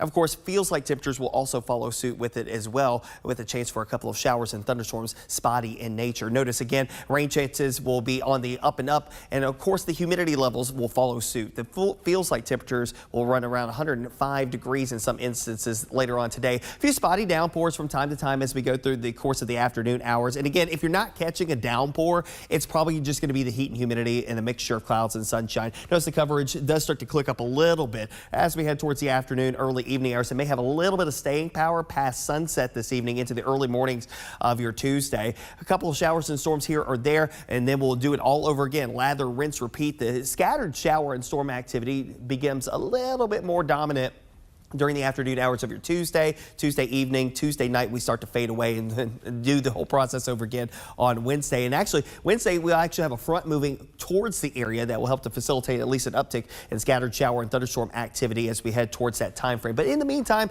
again, the muggy meter up there. Remember last week when we were down here in the humid category, which again, still noticeable, but not terrible. It's back into it again, and we're feeling all of that humidity rolling into the mid-south. Of course, you see an uptick in rain chances that will come along with the opportunities for a front to come swinging through the area. Now, that front will come through the area during the course of the day on Wednesday into Thursday. Thursday, front still working its way south of the coverage area. Eventually, will make a full press down towards the south, but behind it, not a lot of cooler air locked up behind it. You know, the last one we had that drier air that came in from Canada. This one, absolutely not. This one may knock the numbers back a couple of notches just because we've got rain and clouds in place, but that's about it. Most of this time is going to be fairly just muggy. You know, notice the overnight low temperature is not really dropping all that much. You know, a slight drop that comes in here Wednesday night into Thursday with the passage of the front. But we still keep moisture in place enough that's going to kick off those scattered showers and thunderstorms Wednesday and Thursday, maybe to a better or higher magnitude in coverage during that time frame. In the meantime, high temperatures today, lower 90s, a mixture of clouds and sunshine. I think each day is a mixture of clouds and sunshine as far as the sky conditions are concerned. Near 90 degrees coming up on your Tuesday. And again, a late day chance for showers and storms bubbling up with the daytime heating. We'll keep it going through Wednesday and Thursday. A couple of waves of showers and storms. Anytime that you do get some showers and thunderstorms, they could be heavy, locally heavy in the very least. Of course, gusty winds, frequent lightning to come along with it. And yeah, that may prompt a warning or two in that time frame. 88 on Thursday, up to 90 on Friday. We'll see the rain chances come down just a skosh there. Go back in the low 90s through the weekend. There might be some more opportunities between shower and thunderstorm opportunities here and even into next week as well as the temperatures continue to creep back up through the lower and middle 90s as we head towards the following week as we drone on in the month of July, inching closer and closer to the end of summer season for many school districts, getting closer and closer by the time we get towards the mid portion of next week. Some school districts only 2 weeks out from getting back into classes.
And we are back here in the Action News 5 digital desk talking about the 40th anniversary of Dollywood. Yeah, it's been around 40 years. It's going to be a spectacular summer for anyone that goes to Dollywood as they celebrate 40 years. This was something that started as a roadside attraction just on the side of the road, it seemed like, in Pigeon Forge, Tennessee, East Tennessee, and is now turned into the #1 theme park in America. This is according to TripAdvisor reviews. And joining me now on the Action News 5 digital desk, I am joined by Pete Owens. He is Vice President of Marketing and PR at Dollywood. And Pete, I see that you're out and about among some of the crowds there. Good morning to you. Tell me what's going on in Dollywood. Good morning to you. It's a beautiful day here in East Tennessee. We're right on what we call Show Street, which is our front room. Right when you walk in the gate, this is the first thing that you're going to see. You see the kite sky behind me that's celebrating summer. We're getting ready to open our summer festival this summer. And as you said, it's going to be a great year for us. It is the 40th anniversary. We're celebrating all of those things that we've done in the past, but we're also trying to make new memories with families, and we've got some great new shows, including a brand new drone and fireworks show for summer that's going to do some things that folks around here, and actually folks all over the region, have probably never seen before, and that's drones that actually have fireworks on them, and they work together. So it's going to be a pretty interesting summer. It sounds like it, and right now, you know, our audience is looking at some video from Dollywood, just a great attraction there that so many people from our area here in the Mid-South, you know, West Tennessee, North Mississippi, Eastern Arkansas, thousands of families here love to go to Dollywood in East Tennessee and Pigeon Forge and check things out. So when they arrive this summer, Pete, give us some details on what exactly they can expect this summer that's going to be different from years past. Well, I mean, we're celebrating the 40th anniversary primarily with shows. We've got a brand new show called Play On that goes through the 40 years of entertainment. You said that Dollywood really started as a roadside attraction, which is true. Started with our train all the way back in 1960. But when we became Dollywood after the 1985 season of Silver Dollar City, we really started to build our brand on entertainment. I mean, obviously that makes sense for Dolly because she is a legend in the entertainment industry, and we have legendary shows. So Play On really chronicles all of that. Talked a minute ago about the summer celebration that we have with the incredible 40th anniversary drone and fireworks show, which goes part of our Sweet Summer Nights dance party that comes out in the evening as soon as it starts to get a little dusky around here. But folks can really, they can reminisce about all of the great food they've had. We're celebrating the best food for 40 years. We're celebrating the best rides over the years.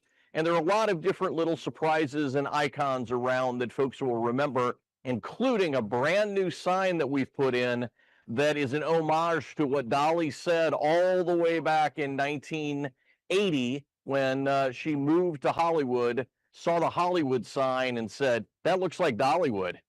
And we have a Dollywood sign up that is the thing that we used back in 1985 to announce Dollywood. So really some fun, cool things. But any day at Dollywood's a great day. You can go to Dollywood Splash Country, our water park. Folks from West Tennessee can come up and stay in one of our resorts, but just enjoy the day here in the Great Smoky Mountains. It's the most beautiful place on the planet and a great place to come for vacation. I love it, Pete. So if someone's watching right now, they're interested in bringing their family, what do you recommend they do? Well, first place to go is go to Dollywood.com. And the opportunity there is you can plan your visit. You can see what value pricing we have for the summer. We have a lot of different deals going this summer, both for the resorts and for the parks, and an opportunity for them to see what the best thing is for them. And then before they arrive, download the Dollywood app so they have the opportunity to see show schedule, the map that we have that's on the app, and any new offers we have. We also have mobile ordering on our app so that if you're out doing something in the park, you decide you and your family want to have lunch, you can order ahead and you can get your lunch whenever you arrive. So it is, technology is new in a theme park that started with an 1880s theme, but there's a lot of trip planning tools that we have and a lot of offers we have for the summer, and that's what I would encourage folks to do first. That sounds great. Pete Owens, Dollywood's VP of Marketing and PR. We appreciate you coming on the Action News 5 Digital Desk, celebrating 40 years of Dollywood. Thanks so very much. Thank you. Okay, have a great summer.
Good morning. Welcome back to the Action News 5 Digital Desk. I want to tell you about a free Summer Bridge Academy for Memphis middle and high school students. This is going to be a 3-week-long program where kids, middle and high school kids, can brush up and boost their academic skills, their confidence.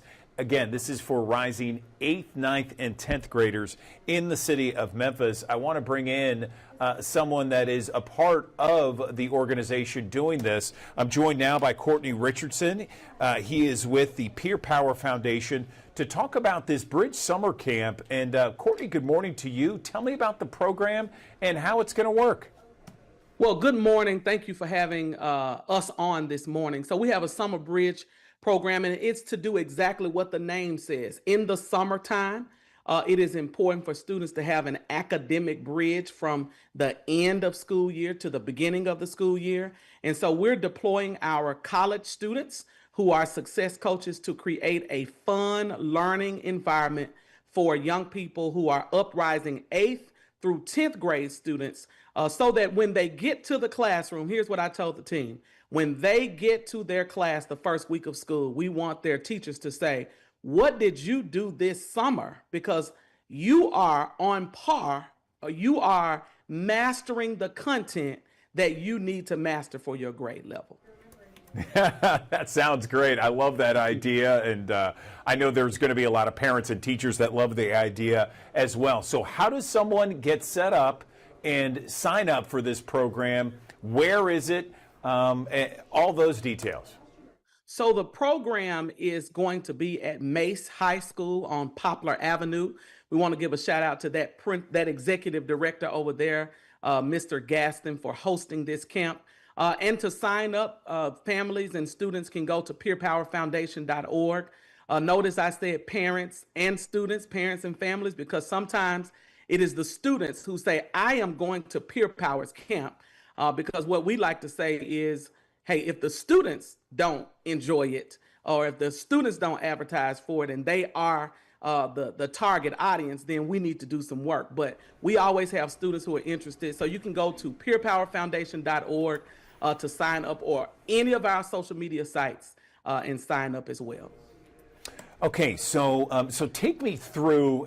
Is this the first year? Take me through like what it's going to be like. It's Monday through Thursday, I understand, and it's from 9 to 3. Is it just like class? Is it something different? Explain. So it's going to be Monday through Thursday. We're going to have level 4 and level 5 teachers providing instruction, and our highly trained and highly skilled success coaches, which are college students, are going to be there to help support or fill in the gap for those students who may need a little extra support. But this is also going to be filled with project-based learning. Our partners over at University Schools Innovative School District is a project-based learning school, and that is a practice that allows for students to do projects that are aligned with content, with curriculum, and with standards. So students are going to come away with some projects, and it's going to be fun, which is a part of Peer Power's model.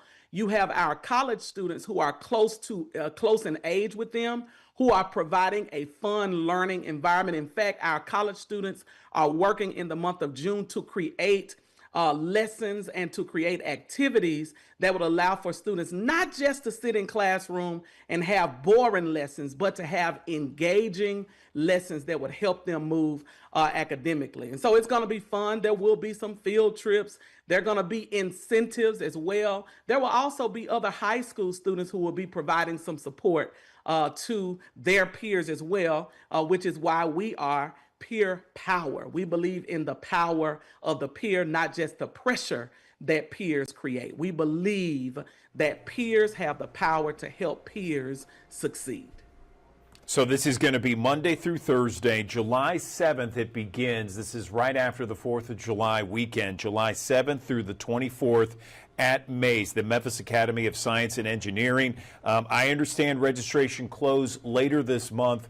Again, give us the details so people can sign up. We know it's already free, but give us the details again so people know where to sign up.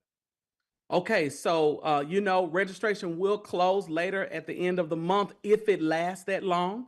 We are seeing much interest in this camp. But you can go to peerpowerfoundation.org to sign up for your student, or you can sign up to be a part of our Summer Bridge program. That's Monday through Thursday. It's going to be happening at Mace High School there on Poplar Avenue. And we look forward to serving you. If you have any questions, you can email programs@peerpowerfoundation.org, and one of my amazing team members will get with you to give you details that you need. Courtney, one more thing. How many people are you expecting? How many students are you expecting this year? So we're expecting about 125 students to be a part of this amazing opportunity. And from my understanding, we're well over halfway there. And that number is growing. Okay, Courtney Richardson, the Peer Power Foundation, talking about a free Summer Bridge Academy for Memphis middle and high school students next month. Registration closes on Friday, June 27th. We appreciate your time, Courtney. Thank you for all that you're doing to help out the students this summer. Thank you for having me. Looking forward to coming back to let you see the results of the Summer Bridge program.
Morning, everyone. Welcome back to the Action News 5 Digital Desk. We are always trying to have optimal health, especially this summer where we're trying to get in shape. We're trying to be optimally healthy, both mentally, physically, nutrition-wise. And one of the things that we all have to keep in mind is that your oral health, your mouth health has to be optimal as well if you want to lead a healthy life. And joining me right now on the Action News 5 Digital Desk, Dr. Kevin Reed, a family dentist, to talk a little bit more about the importance of oral health. And Kevin, good morning to you. Let's talk a little bit about why the health of your mouth is so important to your overall health. Good morning.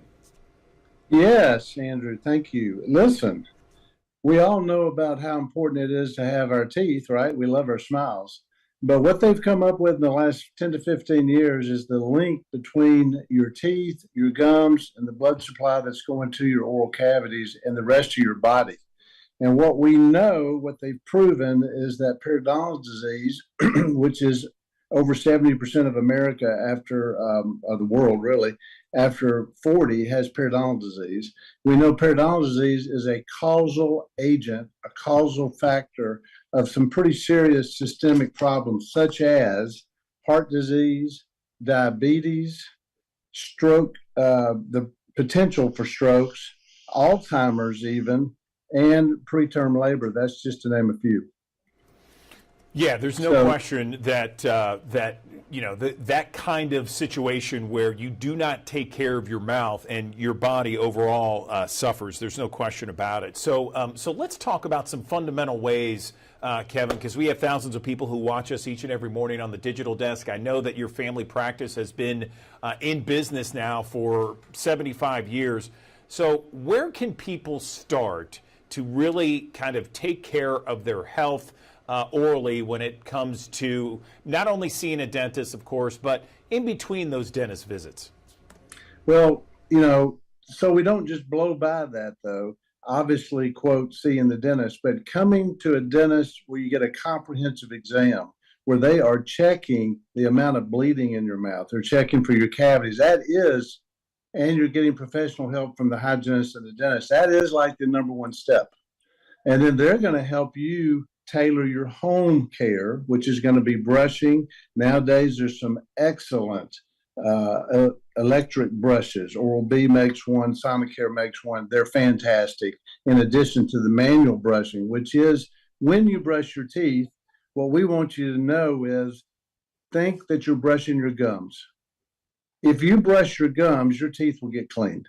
And that is the most important factor in your mouth is the gums, the periodontal, which is gums. And then, of course, obviously people know about flossing. The electric brushes help with that for those that slack a little bit on flossing, but we recommend flossing. And the third adjunct that we recommend is a water pick. And then the amount of times that you come back to the dentist is really important, and that would be your maintenance care. Some people it's 3 months, some people it's 4 months. A healthy periodontal situation would be 6 months. Let's talk about certain foods that you see in your practice that get people in trouble when it comes to their mouth, the oral care, that sort of thing. Well, here is a very simple rule that we preach every day in our practice and have for 30 years. They've done studies about the amount of sugar that is retained in your saliva. And so let's be clear about one essential rule, and that is cavities can only start by sugar. So every time I have something with sugar, a lot of times it's liquid. It could be my coffee. It could be the morning Coke. That's not a problem if you have it in 30 minutes. The problem is every time you sip a drink that has sugar or eat a food that has sugar or a food that is a carbohydrate that can turn to sugar, every time you do that, your saliva retains enough sugar for 30 minutes to cause decay. So then when you put on top of that, whatever your genetic makeup is, if you happen to have hard teeth, that may not be as big a factor. But if you've got softer teeth, that's a huge factor. So sugar is the number one element. We call it the 30-minute rule. Just remember, every time you have sugar in any form, it's a 30-minute rule. It's going to be in there for 30 minutes. So if you do that all day, you're bathing your teeth. And that is really the number one thing, is sugar. Now, I tell our patients, don't worry about your meals. Breakfast, lunch, dinner, have sugar. It's not a problem because what do we know? Even if you don't brush, now if you went and brushed, it would be gone, right? But if you don't brush right after the meal, we know it's going to be gone in 30 minutes. So the number one way to take care of your teeth is regular visits, but eliminate sugar between meals. You can use fake sugar. I'm not going to speak to whether or not fake sugar causes other problems. That's beyond my expertise. But fake sugar does not cause decay. Yeah, no, that's good advice. Sugar causing cavities, that's huge, Kevin. Thank you. What about oral cancer and how prevalent is it, ways to prevent it, that sort of thing? Again, we go back to the same theme. That is one of the most important things we're going to do in your checkups. Your initial checkup, your follow-up maintenance checkups, we're going to be checking. And the best way to check for oral cancer is visually. visually, and we do palpate and we look at the tongue and different areas that you can't see. But visually is the number one way. There are other devices out there that can shine a light, that can show areas of concern. Certainly, if we see an area of concern, we send you to an oral surgeon and they do biopsies. You want to eliminate things that potentially cause cancer. And let's talk about such as smokeless tobacco, such as regular smoking, cigars, cigarettes, that sort of thing. Let's go to the prevalence of oral cancer. It is on the rise. It has become a very significant health risk. I've been doing this 43 years. I know. I only look like I've been doing it 35, but I've been doing this 43 years, and the amount of cancer that we saw 40 years ago was nothing compared to the amount that we see now and send into people. Roughly 60,000 new cases in the United States occur every year. That's a lot. So oral cancer, big, big concern. Where do people make the biggest mistakes, Kevin? You know, I think it gets back to regular care. I think the biggest mistakes are the perception that if I, as an individual, look in my mouth and I don't see anything and I don't feel anything, that everything must be okay. Unfortunately, by the time we see or feel, it's probably gotten to a point that now we're in more serious problems such as root canals, crowns, or extractions. So I think they get in the mistake of not doing the daily maintenance and not doing the however much you need to do during the year, 1, 2, 3, or 4 visits with a dentist. I think that's the biggest mistakes, and too much sugar. People don't understand about sugar. You know, again, I go back to that. People would say, well, Doc, I only have 1 Coke a day. I go, that's fine. How long does it take you to drink your Coke? Well, I keep it on my desk and I have it all day long. So it's not quantity, it's frequency. And so I think sugar, I think lack of daily care, I think lack of regular maintenance visits with your dentist. That's the 3 big areas. That's great. I appreciate that. 3 big bullet points right there. Anything else before we let you go, Kevin? This has been very informative for our viewers. Well, I would just encourage you to find a dentist, Google them. We've got a fun documentary you can see about our practice, but there's 8,000 dentists in Shelby County, and they're great. And so find a dentist, find a dental home that fits you. Maybe it fits your insurance, whatever it needs to be for you to be able to use that plan. And let's go there. Let's let them guide you in your personal home care. And I think that's where you go. I think that's what you do. All right. I appreciate it. Dr. Kevin Reed with Reed One more Family thing. Dentistry. One more. Yeah. One more thing, Andrew. Okay. I did forget. And I don't know where I stand on this, but I want to bring it up. One of the things that's in the news right now is taking out fluoride from the water. And I didn't mention fluoride. I should be a dentist. I should say absolutely don't do that. What I'm going to tell you is after 18 to 20 years of age, fluoride in the water does nothing for your teeth. It does nothing for mature enamel.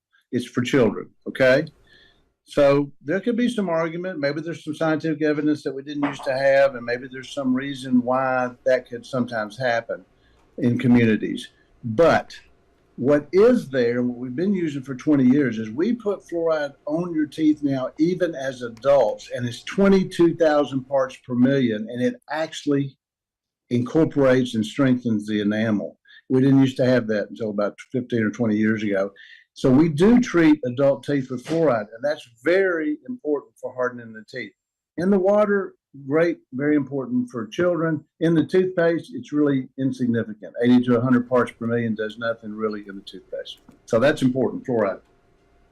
Okay. All right. Well, you got that in there. Dr. Kevin Reed, we appreciate your time. Thanks you. for explaining how important oral care is to our overall health, where people make mistakes, what people can do, just simple, easy steps to live a optimal, healthy life. We appreciate your time on the Digital Desk. Thank you. Thank you. All right. Certainly.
Good morning. Welcome back to the Action News 5 Digital Desk. There is a new competition that is on NBC right now. It's called Destination X, and it is a bold travel competition. And a lot of those contestants are asking, where the X are we, among other things. And I want to learn more about this competition that began about a month ago on NBC. And joining me now on the Action News 5 Digital Desk, one of the contestants, Peter Weber, to talk more about this show and more about what viewers can expect. Peter, good morning to you. So tell me a little bit about what you're involved in. Good morning. Yeah, no, this was truly just the adventure of a lifetime, the ultimate game board, being able to just have a guessing game of where in the X are you, like you said, and just an incredible opportunity to kind of put your skills to the test. You know, for me, I think specifically it was such an awesome opportunity to go into just with the nature of my career and being a pilot and the passion I have for travel. Being able to be a part of an experience like this was just the coolest thing I've ever done in my entire life, and I can't wait for everyone to watch the entire journey. Just so many awe moments, and it was truly special, and I'll never forget it. So let me ask you this, Peter, because you know, on another network there is something called The Amazing Race, which is almost a travel competition as well. Get us into this competition. Is it similar? Is it different? What are the differences and perhaps the similarities? It's very different. You know, what's crazy too, and I think a lot of the players, we're all looking really forward to rewatching this back, is we really only saw maybe, you know, 10, 15, 20% of the entire, what everyone's going to see. We saw such a limited portion, and it's, you know, depriving you of your senses. And that's what makes it such a unique show and something that's never been done before. You know, being able to see such limited things and never truly knowing if what you're seeing is accurate, if it's a red herring, that was just through a huge wrench in everything. It made it so much more difficult. Being able to trust people, and it has the whole gameplay aspect of, you know, betrayal, of alliances, of really just trusting your gut. And that could be a make or break for you, you know, either continuing on to the next week or going home. So I think that, you know, similarities, yeah, being able to travel the world and see a lot of incredible spots, but the competition aspect is brand new. It's never been done before. And it's just super unique, and it's just really just testing and an insane experience. I know that you're limited on what you can say, but Peter, if you can you break down a little bit of the rules or how this competition is played out on TV? Yeah, so essentially every week we're going to be traveling in a bus, and this bus is fogged out, so all the windows, you can't see outside. And so you're in close quarters, you're with your competition day in and day out, you're sleeping on the bus. And every city you get to, you're going to be partaking in certain challenges. And these challenges, if you win them, are going to be huge because they're going to offer you information to give you clues to understand possibly where you are. But again, those clues may not always be accurate. And so that's part of the fun of the game, is trying to really decipher what is true, what's not. The alliance building is huge in this game. And, you know, you try to, at the end of every single week, you're going to be placing your X. You go to the map room if you're selected to go to the map room. And the person that has their X furthest away from the correct location of where you actually are in the world at that point, unfortunately gets sent home. And you try to make it to the very end for, you know, a shot at the grand prize and the title. And just, yeah, the ultimate competition show. It's really cool, I think, for the viewers too. They're going to be able to guess along too as well, and truly play this game as if you were actually playing it in real life.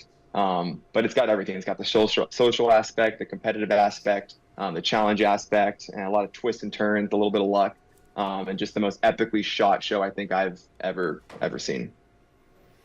What's the grand prize? $250,000. So that's obviously an incredible amount of money. So that'd be incredible to win that. But I think even more than that, just you know, the pride of being able to, you know, season one, be able to win Destination X, that would be, I think that's the ultimate prize. But yeah, a big sum of money as well. So tell our viewers how we can watch Destination X. So Destination X is going to be airing on NBC on Tuesday nights, and then after that, it's going to be on Peacock, available for streaming. So yeah, be tuning in every Tuesday night. And after you can't catch that, you got it on Peacock. Anything that surprised you that you're allowed to tell us with regards to this? You mentioned how many people are involved in this? Contestants? So it started out with 10, and then I believe 2 have already been eliminated, and then Janae and we join in the next city that's coming up, do a little bit of a twist, throw like a wrench in the plans for I think everyone involved. So now we're back up to 10. And yeah, there can only be one winner at the end. Again, with that, it's very crucial to be working along with other people because you can't win it by yourself. And so that's also creates a really interesting dynamic too of, if you were to make it far in this game of when do you split that? And there's obviously a lot of trust, but eventually the nature of the game, there has to be a little bit of betrayal too. So it's very lots of ups and downs and twists, and yeah, it's gonna be fun to watch. Absolutely. Peter Weber, contestant on NBC's Destination X, a brand new reality competition that focuses on travel, and the grand prize, $250,000. You can see it on Tuesday nights on NBC and then Peacock streaming afterwards. Peter, thanks for coming on the Digital Desk. Best of luck to you in this competition. We appreciate your time.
Good morning. Welcome back to the Action News 5 Digital Desk. There is a reporter at the Daily Memphian who covers XAI and everything around it more than anybody else. I'm joined on the Action News 5 Digital Desk by Sam Hardiman. And Sam, your latest headline from your story is how the fight over Elon Musk's air permit could change Memphis.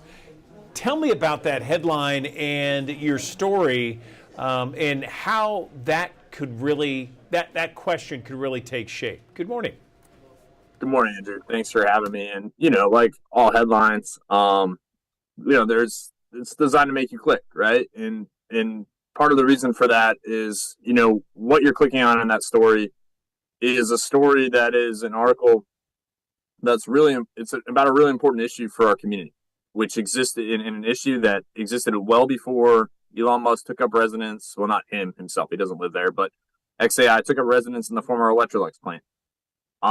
It's air pollution. And the city and county have struggled with smog and ground level ozone for years, right? There'll probably be health alerts this week from the Shelby County Health Department about, hey, if you're in a certain group, you maybe shouldn't be outside for long periods of time, right? That's stuff that's existed in Memphis for years. And what has happened over, the battle over Elon Musk turbines, XAI's turbines, right? It has made people care about air pollution, and probably there's been more interest about air pollution. And tell me if I'm wrong, but certainly your station's covered it. Every station in town, every outlet in town has covered it. People have cared about air pollution far more than they have in the past, at least in the 7 years that I've lived in Memphis, Tennessee, right? And so that is what the article is about. The article is about, hey, here's a look at the existing air pollution that actually has been measured by the federal government. And here's a look at what could happen to have actual resources be put towards that problem rather than, we put a lot of resources toward a lot of stuff in the city. How much do we put towards the environmental issues that make people less healthy and probably contribute to the other issues we have in this community? Sam, I got to say, I appreciate, and maybe it's a function of me being a journalist and perhaps you too, the everything in context. You know, when you see something and you're able to put it in context, I love that. And this article, as you mentioned, puts the issue of air pollution in context. Of course, it's gotten more attention and more notoriety since XAI came to Memphis, but air pollution has been a problem for many years. I've been here almost 20 years, Sam, and you're right. There are levels of, you know, some attention, some, you know, focus on it from time to time, but, you know, it kind of changes like the wind, I guess you could say. But yes, I mean, your article goes into the fact that, you know, Valero and Nucor and TVA and some others, there are very cognizant levels. I mean, particular levels Memphis that International are very Airport. high. Say again. Yeah, I mean, yeah, Memphis International Airport. You know, the article only identifies, and there are a lot of. First, this article is not exhaustive, and there are a lot of chemicals that industrial polluters emit, as well as your car. If you got an internal combustion engine rolling around, what your car emits, right? Beyond carbon dioxide, there's a lot of stuff. But what was striking to me, and what people should realize, is the largest nitrogen oxides are a big contributor to smog, and that's two chemicals. That's nitrogen oxide, which is nitrogen 1 oxygen molecule, nitrogen dioxide, which is nitrogen 2 oxygen molecule. My high school chemistry teacher would be proud that I understood that. I didn't understand much else, but the Memphis International Airport is the largest emitter of nitrogen oxides in Shelby County, and it's not close. And that is a big deal, and that has existed. You know, in the article, the data in this article is from 2020, okay? And the EPA compiles what is known as the National Emissions Inventory. And it's essentially projections, okay, of what polluters have emitted over time. And they release the data every 3 years. This is the latest data available. The 2023 data has been collected. It will be released next year, in March of next year, according to the EPA, and if nothing changes, which it may. But just looking at that, looking at Memphis International Airport, looking at Valero's Memphis refinery, right, which have both of these things have been in existence in Memphis, Tennessee for a long, long time, right? Same with TVA's Allen combined cycle plant, right? And before that, there was the Allen fossil plant, which likely emitted more.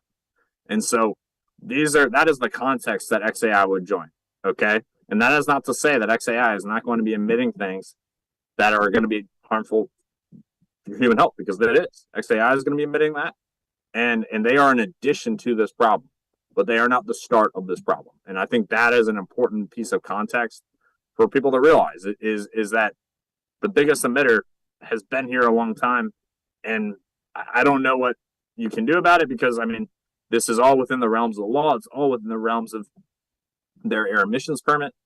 But it's context for people to understand that we live in a very industrial city. We have the busiest cargo airport in North America, sometimes the world, probably depending on the day and the month. And then we also have a tremendous amount of train yards here. Union Pacific's rail yard here, big emitter of nitrogen oxides. Same with Canadian National's rail yard here, big emitter of nitrogen oxides. And so all of that heavy industry and all that concentration is the baseline of what Memphis interacts with and what Memphis deals with. And so everything from XAI is just an addition to that. And I think that's something that people really need to keep in mind. I don't think anyone else has put it in that context, and Sam, I appreciate it. In addition, our viewers will be able, if you read Sam's article, will be able to just get the latest on what XAI is doing in terms of, you know, natural gas turbines and various things as they expand in Memphis. Anything else you wanted to mention, Sam, before we let you go?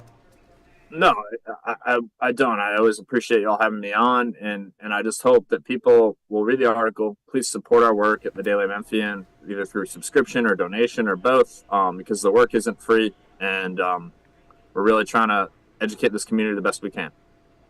I liked how you ended it, where you said, you know, all parties on this topic of air pollution, Mayor Young is willing to work with people to find solutions, or at least work on bringing that air pollution down.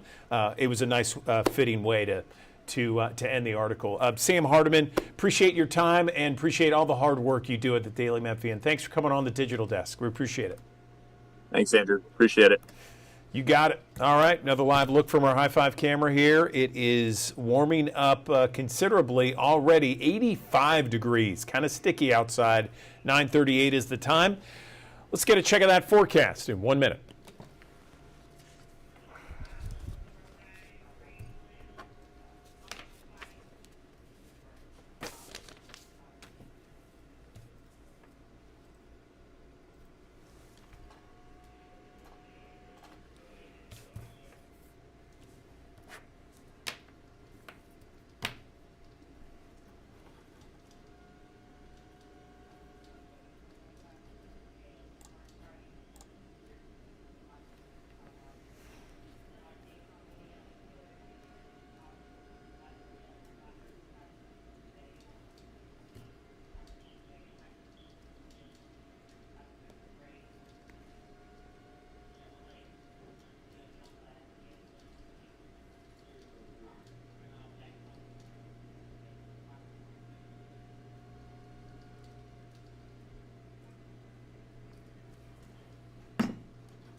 Thanks for joining us here on the Action News 5 Digital Desk here on a Monday morning, which features a warm up quickly to the low 90s. Of course, the warm, muggy air definitely in place here today. Temperatures warming up into the 90s we go. Of course, feels like temperatures will also follow suit with it as well, with a chance for a couple of showers and thunderstorms spotty in nature. Notice again, rain chances will be on the up and up. And of course, the humidity levels will follow suit. The feels like temperatures will run around 105 degrees in some instances later on today. A few spotty downpours from time to time as we go through the course of the afternoon hours. And again, if you're not catching a downpour, it's probably just going to be the heat and humidity and a mixture of clouds and sunshine. Notice the coverage does start to click up a little bit as we head towards the afternoon, early evening hours. It may have a little bit of staying power past sunset this evening into the early mornings of your Tuesday. A couple of showers and storms here or there, and then we'll do it all over again. Lather, rinse, repeat. The scattered shower and storm activity becomes a little bit more dominant during the afternoon hours of your Tuesday evening, Tuesday night, we start to fade away and then do the whole process over again on Wednesday. And actually, Wednesday, we'll actually have a front moving towards the area that will help to facilitate at least an uptick in scattered shower and thunderstorm activity as we head towards that time frame. But in the meantime, again, the muggy meter up there. Remember last week when we were down here in the humid category, which again, still noticeable, but not terrible. It's back into it again, and we're feeling all of that humidity rolling into the mid-south. Of course, you see an uptick in rain chances that will come along with the opportunities for a front to come swinging through the area. Now, that front will come through the area during the course of the day on Wednesday into Thursday. Thursday, front still working its way south of the coverage area. Eventually, will make a full press down towards the south, but behind it, not a lot of cooler air locked up behind it. You know, the last one we had that drier air that came in from Canada. This one, absolutely not. This one may knock the numbers back a couple of notches just because we've got rain and clouds in place, but that's about it. Most of this time is going to be fairly just muggy. You know, notice the overnight low temperatures not really dropping all that much. You know, a slight drop that comes in here Wednesday night into Thursday with the passage of the front. But we still keep moisture in place enough that's going to kick off those scattered showers and thunderstorms Wednesday and Thursday, maybe to a better or higher magnitude in coverage during that time frame. In the meantime, high temperatures today, lower 90s, a mixture of clouds and sunshine. I think each day is a mixture of clouds and sunshine as far as the sky conditions are concerned. Near 90 degrees coming up on your Tuesday. And again, a late day chance for showers and storms bubbling up with the daytime heating. We'll keep it going through Wednesday and Thursday, a couple of waves of showers and storms. Anytime that you do get some showers and thunderstorms, they could be heavy, locally heavy in the very least. Of course, gusty winds, frequent lightning to come along with it. And yeah, that may prompt a warning or two in that time frame. 88 on Thursday, up to 90 on Friday. We'll see the rain chances come down just a skosh there. Go back in the low 90s through the weekend. There might be some more opportunities between shower and thunderstorm opportunities here and even into next week as well as the temperatures continue to creep back up through the lower and middle 90s as we head towards the following week as we drone on in the month of July, inching closer and closer to the end of summer season for many school districts, getting closer and closer by the time we get towards the mid portion of next week. Some school districts only 2 weeks out from getting back into classes.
Good morning. Welcome back to the Action News 5 Digital Desk. We always love celebrating Memphians that are doing amazing things everywhere and on the national stage, on a regional stage, international stage, what have you. And joining me on the Action News 5 Digital Desk, I am joined by Dr. Martin McCain. He is a faculty member from the Rudy E. Scheidt School of Music at the University of Memphis. Go Tigers go, by the way. And he is a trombonist on the Disney soundtrack for the Lilo and Stitch remake that's out in theaters right now. Martin, great to meet you. So first off, tell me a little bit about yourself. Good morning. Good morning. Thank you so much for having me. So I'm a musician, as you said, I teach at the University of Memphis. I grew up in Memphis in Whitehaven.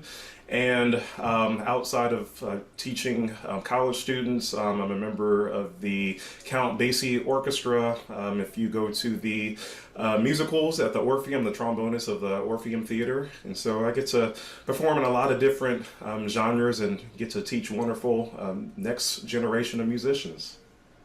So tell me about getting this opportunity. How does it come about where, you know, you have this remake? It's a big movie. It was a big TV show back in the day. It is now in theaters, and you're a trombonist. You're on the soundtrack. How does that all happen? Well, it's a funny thing. Like when you're a recording artist and you're a studio musician, sometimes you show up to the recording studio and you have no idea who you're recording for. And that was the same situation here with Royal Studio. We were told that Bruno Mars was going to have a part of this project, but we had no idea it was for a Disney film. And so we went into the studio, we recorded Burning Love, and really did not know what it was going to come of. And then I didn't find out until a month later when I received the check. I just did a little bit of research and I saw that this was going to be a part of the new Disney movie. So that's an interesting story how I found out. That's fantastic, and I'm sure it was nice to see the check and everything associated with that. So so tell me, if people go and see this movie in the theaters, are they going to be able to know which song? And you know, I mean, you're a trombonist, so you know, how are they going to be able to pick you out, or at least the song that you're a part of? How about that? Yeah, so one great thing that this movie is doing, from even the original that came out in 2002, there's a lot of Elvis music in this movie, which is, you know, very iconic with Memphis. But the one track that we recorded at Royal Studio is Burning Love, which is towards the end of the movie. And so, yeah, this is a really nice one because actually Bruno Mars' nephews are singing this, and then we are the horn section in the background. Fantastic. That is awesome. So, so tell me about people's reaction, family members, friends, to you being on this soundtrack and Burning Love, as you mentioned. I mean, Elvis Presley, here we go. Absolutely. Well, especially in my family, a lot of my family members are huge Disney fans, and my sister goes to Disney World at least 3 times a year. It's so everybody was extremely excited. I've been on a few different soundtracks before, but never Disney. So that's definitely a special thing for me. I would think so. I would think so. So tell me what you do at the University of Memphis. Are you a professor? What do you teach? Yeah, so I'm the trombone professor. So I teach students from freshmen all the way to doctoral students and students who want to be performers or future band directors, educators. And so it's fantastic. I get to work with around 20 trombone students each week. And yeah, we have a really beautiful thing going on at the Scheidt School of Music, especially in our brand new Performing Arts Center. Yeah, that's fantastic. I mean, a great situation all around. Anything else you want to share with our audience? We have thousands of people that watch each and every morning here on the Digital Desk. And not only are they love to celebrate University of Memphis, Memphis Tigers, and a Memphian doing extraordinary things on an international level. Anything else we can talk about, Martin? Well, I would just say, please go see the movie. I just read last night that the movie is still #1 on the charts, and it's been out for 2 weeks now. So that's amazing, with all the great movies that usually come out during the summer season. So if you haven't seen it yet, definitely check out the movie. Yeah, and this is a remake of the kids program back in the late '90s. Is it? The first Lilo and Stitch came out in 2002, and then there was a sequel, and then it became a TV series as well. Gotcha. Okay, all right. Appreciate you setting me that straight. Well, listen, Dr. Martin McCain joining us on the digital desk on the soundtrack for the Disney movie Lilo and Stitch, the remake, Burning Love. At the very end, there you will hear him and his trombonist, and his trombone rather. Fantastic stuff. Congratulations once again, and thanks for all the hard work you do at the University of Memphis to inspire other students to do the same. We appreciate your time. Go Tigers.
Good morning. Welcome back to the Action News 5 Digital Desk. We are always looking for ways to reduce our stress in our crazy busy lives. Everyone's so busy right now. We have a lot of stress, whether it's work, whether it's home, family life, who knows?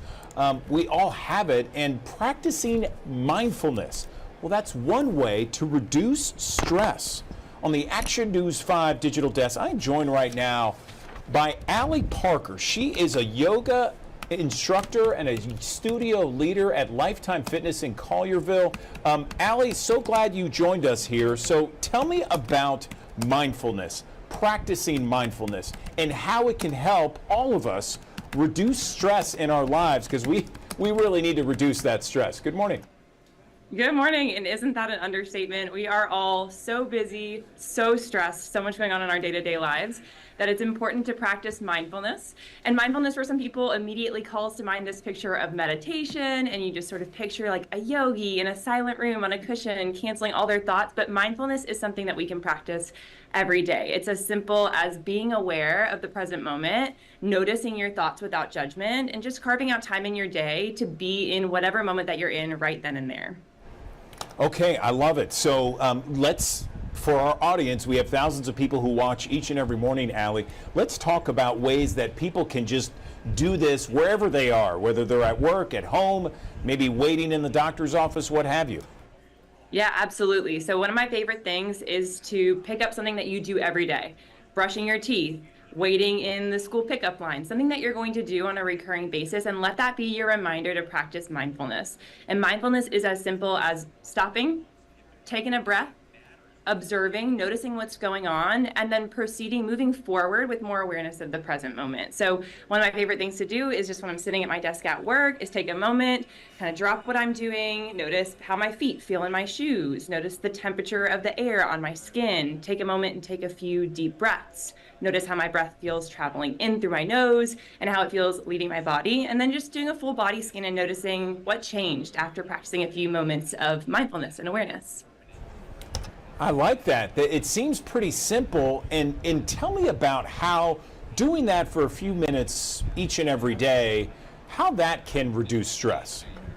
Yeah, absolutely, Andrew. There are so many studies out there and more coming out each and every day that talk about how mindfulness can actually rewire our brains. So there's a study from the National Institute of Health that shows that practicing mindfulness and meditation can actually help with the areas of our mind that are responsible for processing emotions and retaining memory. So there are some really proven benefits to taking this time, carving it out in your day. It's also been noted in various studies that practicing mindfulness for as few as 5 minutes a day can help reduce perceived stress by 40%, which is a pretty staggering statistic. I would take a 40% reduction in stress any day.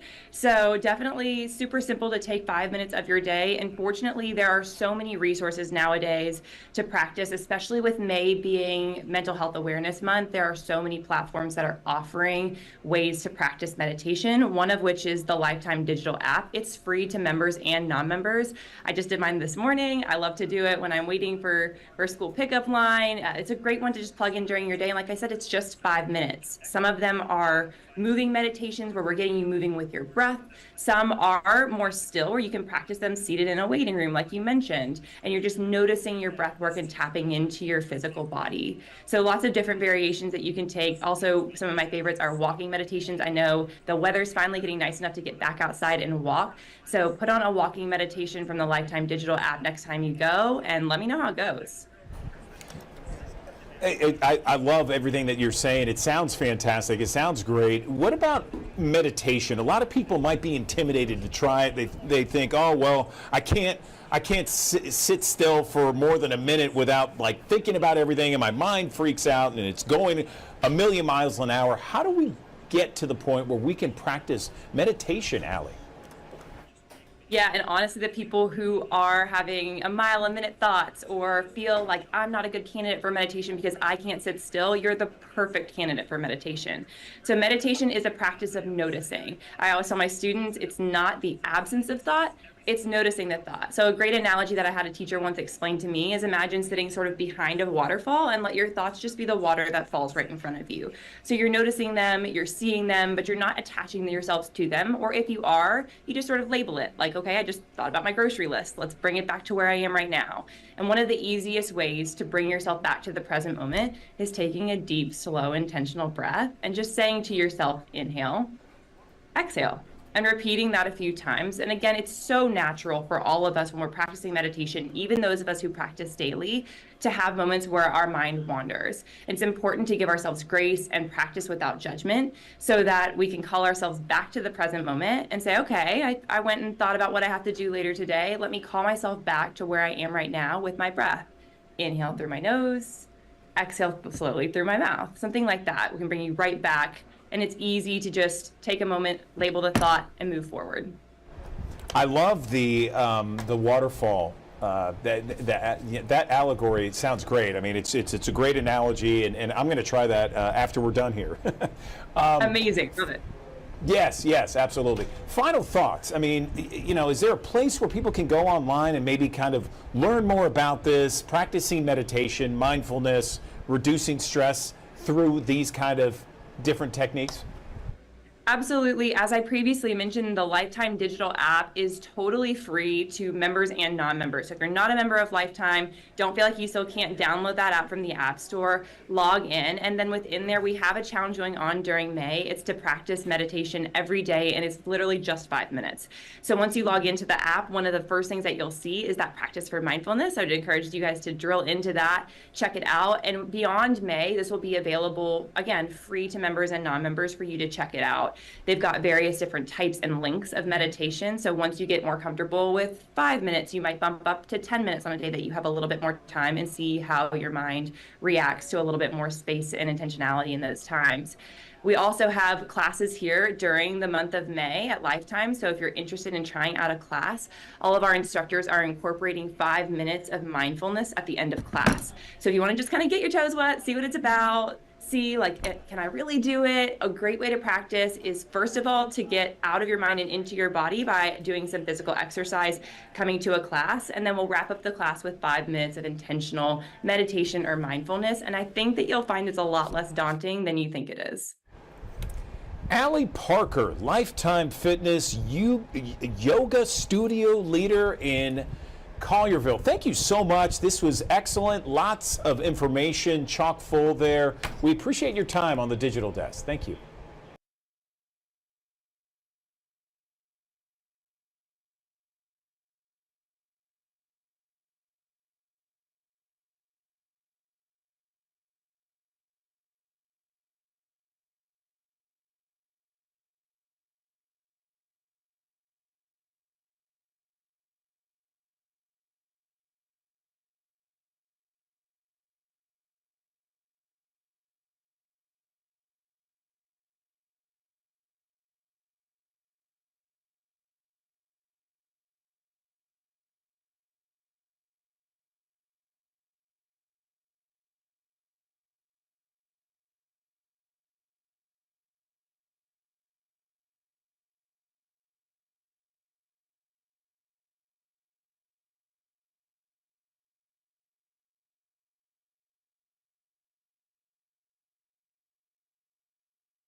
Thanks for joining us here on the Action News 5 Digital Desk here on a Monday morning, which features a warm up quickly to the low 90s. Of course, the warm, muggy air definitely in place here today. Temperatures warming up into the 90s we go.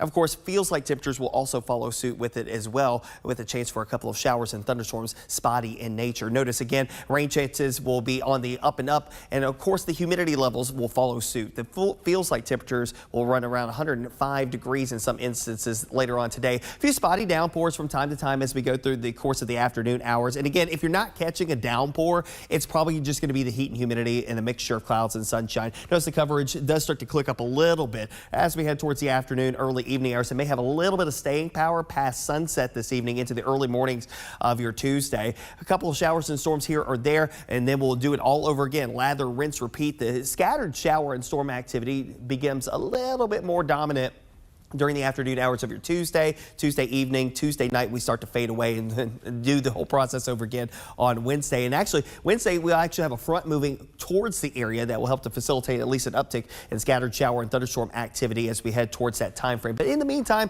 again, the muggy meter up there. Remember last week when we were down here in the humid category, which again, still noticeable, but not terrible. It's back into it again, and we're feeling that all of that humidity rolling into the mid-south. Of course, you see an uptick in rain chances that will come along with the opportunities for a front to come swinging through the area. Now, that front will come through the area during the course of the day on Wednesday into Thursday. Thursday, front still working its way south of the coverage area. Eventually, will make a full press down towards the south, but behind it, not a lot of cooler air locked up behind it. You know, the last one we had that drier air that came in from Canada. This one, absolutely not. This one may knock the numbers back a couple of notches just because we've got rain and clouds in place, but that's about it.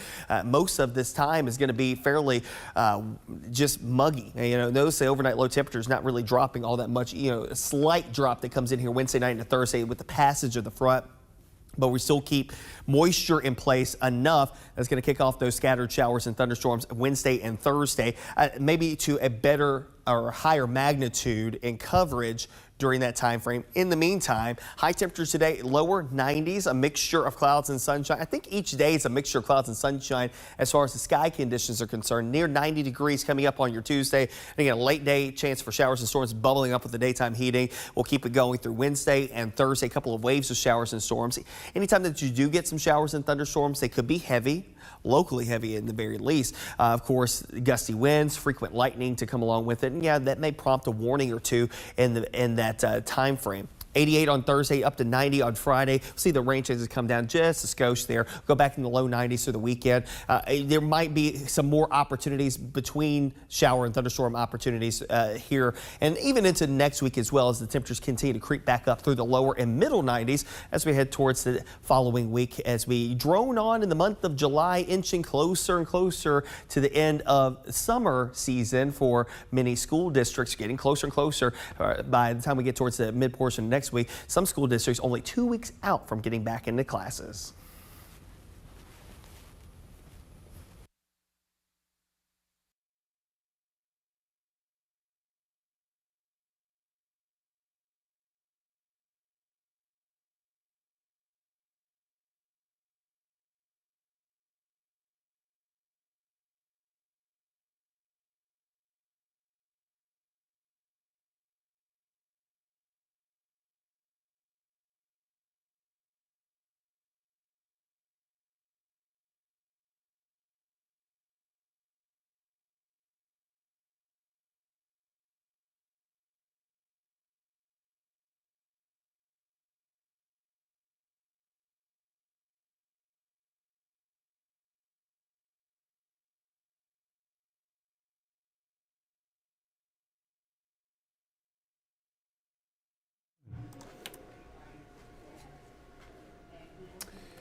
Good morning. Welcome back to the Action News 5 Digital Desk. We really enjoy the articles from chalkbeat.org. It focuses on education across the country and here in Tennessee, and they have another article about Tennessee's school voucher program. Let's bring in Melissa Brown to the Action News 5 Digital Desk. She is Chalkbeat's Tennessee Bureau Chief, and I know that this has been something that you've been covering a lot lately, Melissa. Tell me what this latest article is about. I believe it's Governor Bill Lee defending the school voucher program. Is that right? Good morning.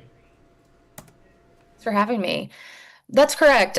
2 weeks ago, Chalkbeat Tennessee reported that the state's new voucher program, which they're currently in the process of sort of rolling out the first round of applications for the upcoming school year. But we reported at Chalkbeat that the voucher application will not include two sort of questions that I think a lot of people assumed that the state would be asking.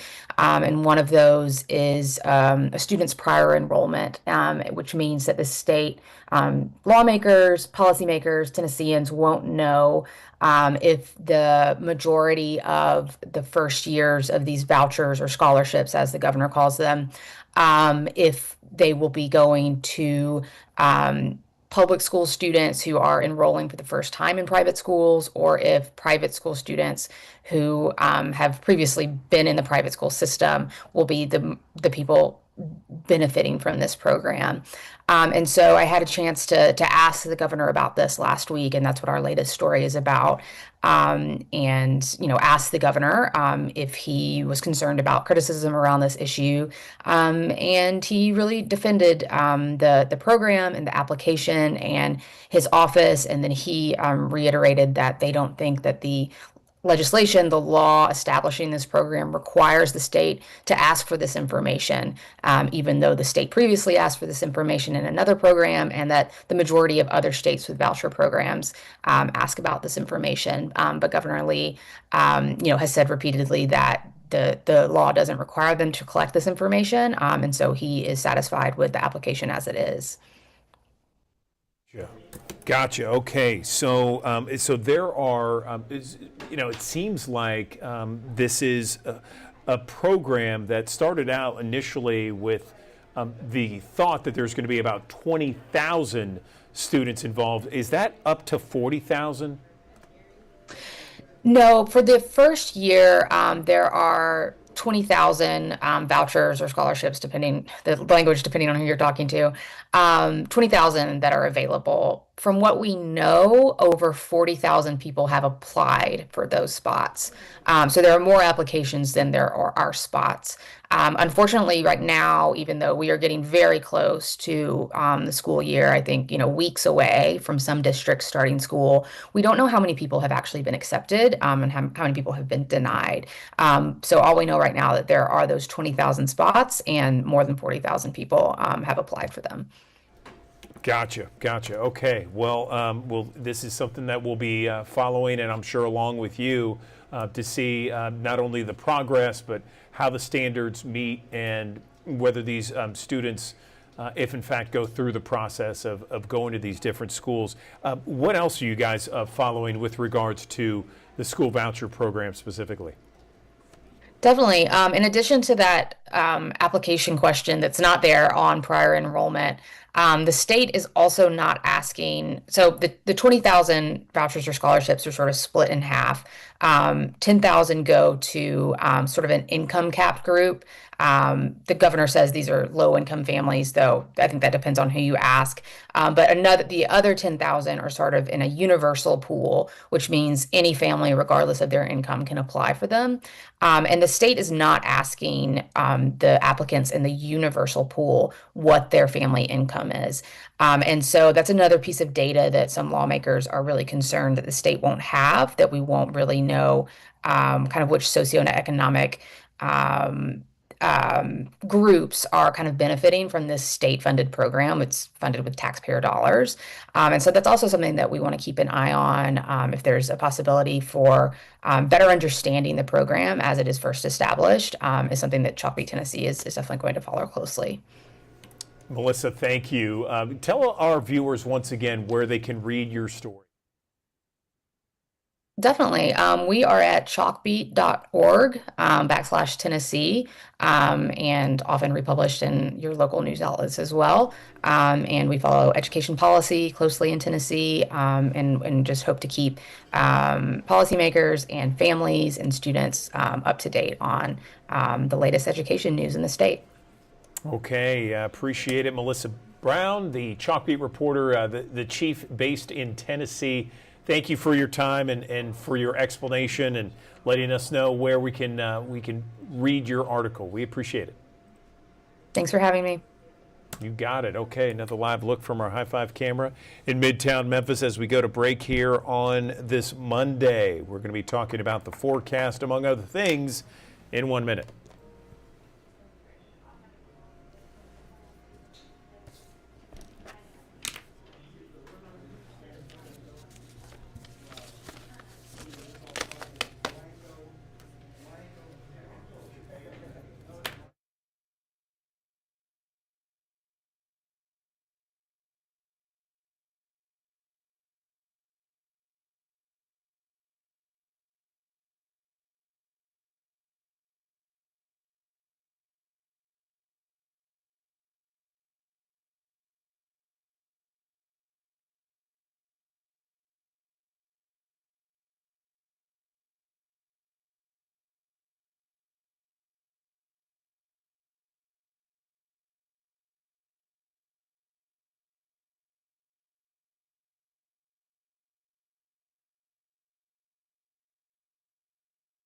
Thanks for joining us here on the Action News 5 Digital Desk here on a Monday morning, which features a warm up quickly to the low 90s. Of course, the warm, muggy air definitely in place here today. Temperatures warming up into the 90s we go.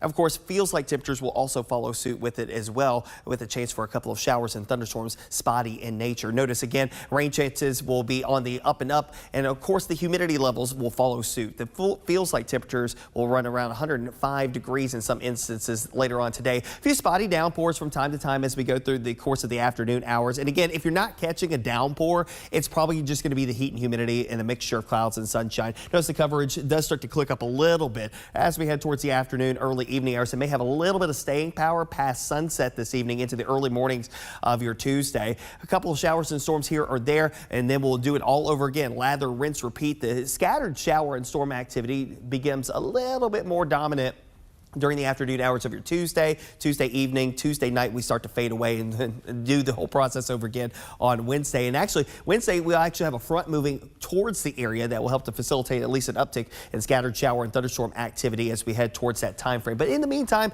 again, the muggy meter up there. Remember last week when we were down here in the humid category, which again, still noticeable, but not terrible. It's back into it again, and we're feeling all of that humidity rolling into the mid-south. Of course, you see an uptick in rain chances that will come along with the opportunities for a front to come swinging through the area. Now, that front will come through the area during the course of the day on Wednesday into Thursday. Thursday, front still working its way south of the coverage area. Eventually, will make a full press down towards the south, but behind it, not a lot of cooler air locked up behind it. You know, the last one we had that drier air that came in from Canada. This one, absolutely not. This one may knock the numbers back a couple of notches just because we've got rain and clouds in place, but that's about it. Most of this time is going to be fairly just muggy. You know, notice the overnight low temperatures not really dropping all that much. You know, a slight drop that comes in here Wednesday night into Thursday with the passage of the front. But we still keep moisture in place enough that's going to kick off those scattered showers and thunderstorms Wednesday and Thursday, maybe to a better or higher magnitude in coverage during that time frame. In the meantime, high temperatures today, lower 90s, a mixture of clouds and sunshine. I think each day is a mixture of clouds and sunshine as far as the sky conditions are concerned. Near 90 degrees coming up on your Tuesday. And again, a late day chance for showers and storms bubbling up with the daytime heating. We'll keep it going through Wednesday and Thursday. A couple of waves of showers and storms. Anytime that you do get some showers and thunderstorms, they could be heavy, locally heavy in the very least. Of course, gusty winds, frequent lightning to come along with it. And yeah, that may prompt a warning or two in that time frame. 88 on Thursday, up to 90 on Friday. We'll see the rain chances come down just a skosh there. Go back in the low 90s through the weekend. There might be some more opportunities between shower and thunderstorm opportunities here and even into next week as well as the temperatures continue to creep back up through the lower and middle 90s as we head towards the following week as we drone on in the month of July, inching closer and closer to the end of summer season for many school districts, getting closer and closer by the time we get towards the mid portion next week. Some school districts only 2 weeks out from getting back into classes.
Welcome back to the Action News 5 Digital Desk. You know, the kids are out for school. You got summer season upon us, and why not take a trip somewhere? And one of the most affordable ways is perhaps going camping around your area, or maybe taking a road trip and going camping. It has become more popular than ever. In fact, 1 of 4 leisure trips out there now includes camping. Let's talk more about this idea of camping across our region and really across the country right now. I'm joined on the Action News 5 Digital Desk by Senior Vice President of Marketing for Kampgrounds of America, KOA, Diane Eichler, joining us on the Digital Desk to talk about camping. So, Diane, let's talk about this. It feels like a resurgence of camping out there across the country, but for me and my family, we've always enjoyed camping. Good morning.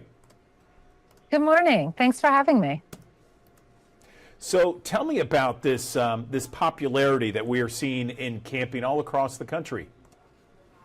Yeah, camping has always historically been a really great summer activity, but over the last 5 or 6 years, we have welcomed over 11 million new campers to camping. So we at KOA are super excited to open up our peak season and welcome all of our campers, old and new, out into the great outdoors again this year.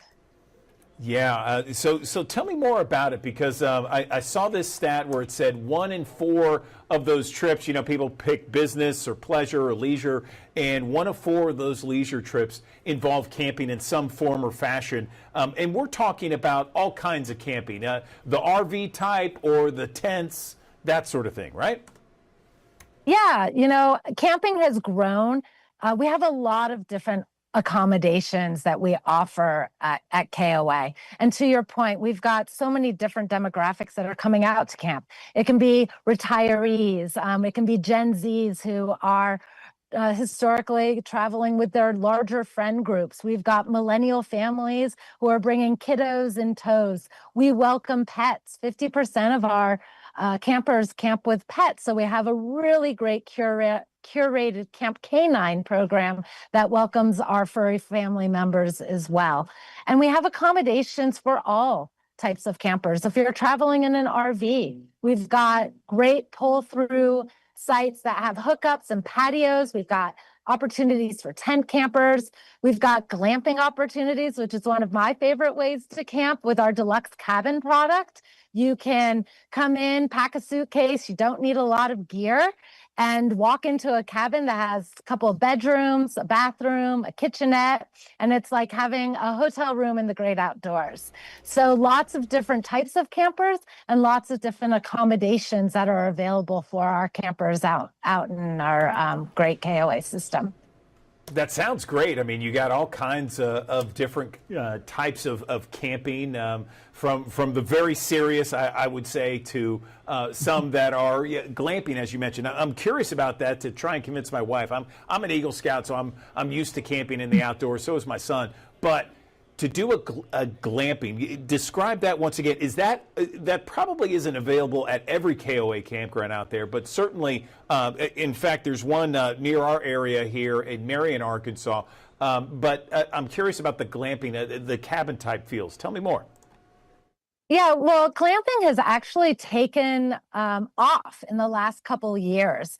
And so we have, as part of our glamping product, we've got deluxe cabins. At certain other campgrounds, we'll have yurts and tree houses and silos and what we consider unique accommodations. So it's not just a one-stop shop of one type of product, but there's lots of different variety, and each one of those unique glamping opportunities is often signature to space and place. So what you're going to have in potentially Tennessee might be very different than what you would find at one of our campgrounds in California. So that's one of the great things about KOA, is that none of them are the same. We're all unique, and we all have different signature opportunities at each campground. Fantastic, Diane. Finally, if someone wants to maybe kind of look at this as perhaps a summer vacation for the family, where can they go online to do that? Of course, visit us at KOA.com, And while you're there, I encourage everyone to hop on over to our blog. We've got lots of tips and tricks, tons of recipes, and lots of guides for you to help you get outdoors this summer in a really hassle-free and fun way. That sounds great. Diane Eichler, we appreciate you coming on the Digital Desk talking about the enjoyment and popularity of camping all across America. Thanks so very much. Thank you so much, and happy camping. Welcome back to the Action News 5 Digital Desk. There's always a lot of chatter about cryptocurrency, new coins, perhaps some investments out there. On the Action News 5 Digital Desk, I also want to talk about some scams. There are some scams out there, and we want to talk about them so you don't get ripped off. I'm joined right now on the Action News 5 Digital Desk by Ali Tager. She is with the nonprofit National Cryptocurrency Association to talk a little bit about cryptocurrency and some scams out there. Ali, where do we begin? Good morning. Good morning. Thank you for having me. Perfect timing. It's Internet Safety Month, and the National Cryptocurrency Association is out here helping everyday Americans learn how to navigate the crypto landscape safely and responsibly. Unfortunately, we know that there are scammers and fraudsters in every market, and protecting yourself really comes down to practicing smart online habits, and security should always be top of mind. So excited to share more with you about some common scams and safety habits. Yeah, so Ali, I understand there's a new study out there that talks specifically about this issue. Give me the highlights from it, please. Yeah, we just did the largest ever study of crypto holders in America. We met with 10,000 crypto holders who come from all walks of life. They come from all genders, generations, regions across the country, industries, and income brackets. And more than 3/4 of them are actually seeing really positive results from using cryptocurrency. They are seeing financial gains, they're seeing a sense of achievement, learning and development opportunities, and a sense of fun and excitement. Very, very few of them have had negative experiences, and even fewer of those have been scam or fraud related. But unfortunately, we know that scams are pervasive in every corner of the internet. We see phishing scams where people try to get you to click on random links in social media posts, texts, or emails. We see pump and dump schemes where groups band together to artificially hype up prices of coins and then leave others holding the bag. And then we see fraudsters impersonate friends, loved ones, trusted institutions to try and get you to send them cryptocurrency. So it's really important that you're being wary of all of this, that you are not sharing your information with anyone you don't know, and that you're keeping your private crypto keys like your PIN and password super safe and secure. Yeah, that's just a good practice for any business, any kind of investment, no matter if it's cryptocurrency or not, where there's constantly scammers trying to get into your personal information online, what have you. So let's talk about some of those top crypto scams that you and your organization is seeing. Yeah, absolutely. Unfortunately named pig butchering, which is just as horrible as it sounds. That's when someone pretends to build a relationship with you over time before they start to pressure you to send them sometimes smaller increments and then larger increments of cryptocurrency. We see this with online dating all the time. There's also giveaway scams where people will say, if you send me just a small amount of crypto, I will send you even more back. And so it's really important that you are wary of any urgency or pressure tactics. If someone's trying to get you to send them crypto very quickly, it has a limited time offer. It's really important that you're not clicking on random links or trusting anyone that you don't know. You don't want to take financial advice from a stranger. You certainly don't want to send them your money. And when it comes to crypto, transactions are final. They can't be reversed. And so general rule of thumb, if something seems too good to be true, it probably is. Oh, yeah, that is always a general good rule of thumb. Where can we get some more information about scams to watch for, good health practices on the internet, that sort of thing? Of course, the National Cryptocurrency Association is a one-stop shop to learn more about what crypto is, how it works, and how to stay safe. So encourage everyone to go to nca.org to learn more. Okay, Ali Tager with the National Cryptocurrency Association. Appreciate the time on the Digital Desk. Valuable information for so many of us. Thank you. Thank you.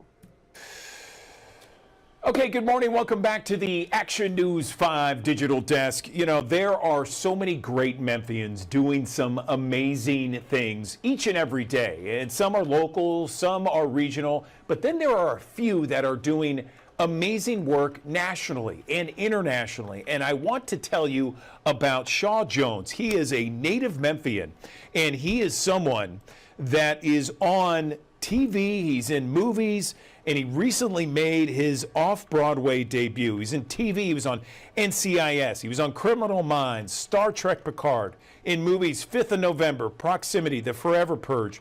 Recently made his off-Broadway debut in an original play. It's called Wounded, and he has a recurring role on Jimmy Kimmel as well. Maybe you've seen him. Either way, it's just great to see a native Memphian doing great things, and I'm joined on the digital desk by Shaw Jones right now. So Shaw, let's first talk. It's great to meet you online, by the way, and tell us first off about your Memphis roots and how that propelled you to an incredible, successful career on the stage. Good morning. Good morning. Yeah, it's so good to be here. I think coming from Memphis gave me a set of values that has really helped me in my career. Tell me about it. Yeah, I just think that, like, luckily I went to a school in Memphis that gave me the right amount of work ethic, because it takes a lot of work to sustain a career in the arts, I think. Yeah, I think the support I got from my family and friends and everybody in Memphis has really helped me stay on the path. Fantastic. So, you know, we have thousands of people that watch us each and every morning here on our digital channel, the Digital Desk. I'm sure there might be some folks that say, hey, I remember Shaw back in the day. Right. So, so tell me where you went to high school. What did you do? Did you hang out in certain spots? Take me there. Yeah, I tell you, I went to MUS, Memphis University School for Boys, and I didn't actually do any theater there. I started my theater career sort of in college and after. But I tell you, I think that, you know, going to MUS in my formative years helped me a lot. It helped me to work on focusing on subjects. I think going to an all-boys school was a big deal for me. I certainly played sports, but I think one of the things that helped me the most was while I was in high school, I started boxing. And that really, really helped me in my acting career. I often say that before I step into a room in for an audition where I've prepared, but I don't know exactly what I'm going into, is a lot like stepping into a boxing ring, where I've prepared, but I don't know actually what I'm going into until I step into the room, and I have to overcome fears and mental blocks and sort of go into the ring against an opponent and do battle and come out victorious on the other side, I hope, when I walk into casting rooms. Wow, okay, boxing at MUS. Never knew that. Wow, fantastic. So you have this long career. You've done TV, you've done movies, you have a reoccurring role on Jimmy Kimmel Live. Now you've made this off-Broadway debut. Tell me about how different that is compared to everything else. And was there something in your past, you've been doing this for a long time, that really it's something that you look at as very instrumental in your success? Mm-hmm. Yeah, I think that, like, I've done a lot of film and TV, but especially doing stage in New York. The great thing about stage is it is completely live. Obviously, there's no cuts. Let's do this take again. So it takes an extreme amount of focus, which I find exhilarating. There's no safety nets. Especially in the play I was doing, it was just a 2-person play. So, you know, it's really, you depend on your partner to help you if you get lost. But what I love is of acting for the most part is you'll hear a lot is about being in the moment, right? Feeling things and emotions in the moment so that they're real. And that's exactly what I have to do in this play. And if I just stay present in the play, everything comes out of me. So it's just an amazing thing for an actor. I bet. I mean, you know, you explained it very well, talking about how, you know, you don't get 2, 3, or 4 takes on something. You got to do it right then and there, and that's right there, it. yeah. And you gotta ad lib or live if you don't remember something just right. I mean, it's something that I would think the true actor in everyone really comes out on stage like that. Tell me about some of those things that you look back on in your career and you think, man, I'm really proud of that. Do you have several of those moments? Yeah, you know, one of them really is in this play. I'm really proud of the work we did in New York.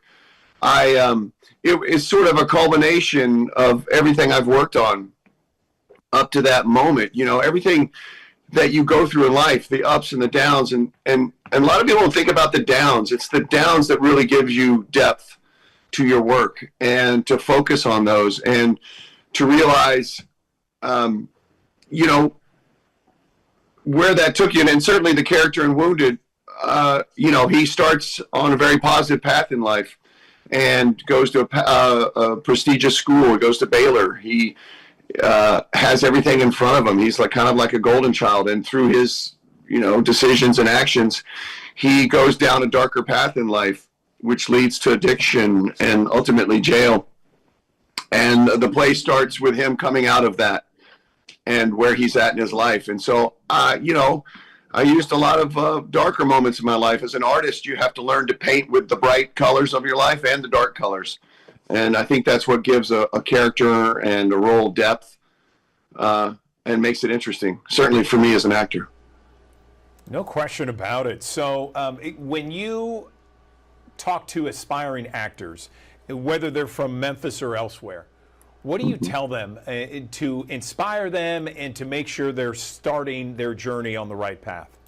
Yeah, well, what I would tell someone, in which I sort of wish someone would have told me, is to ultimately be you. For so many years as a young actor, I tried to interpret what I thought people wanted from me in an audition, in a role.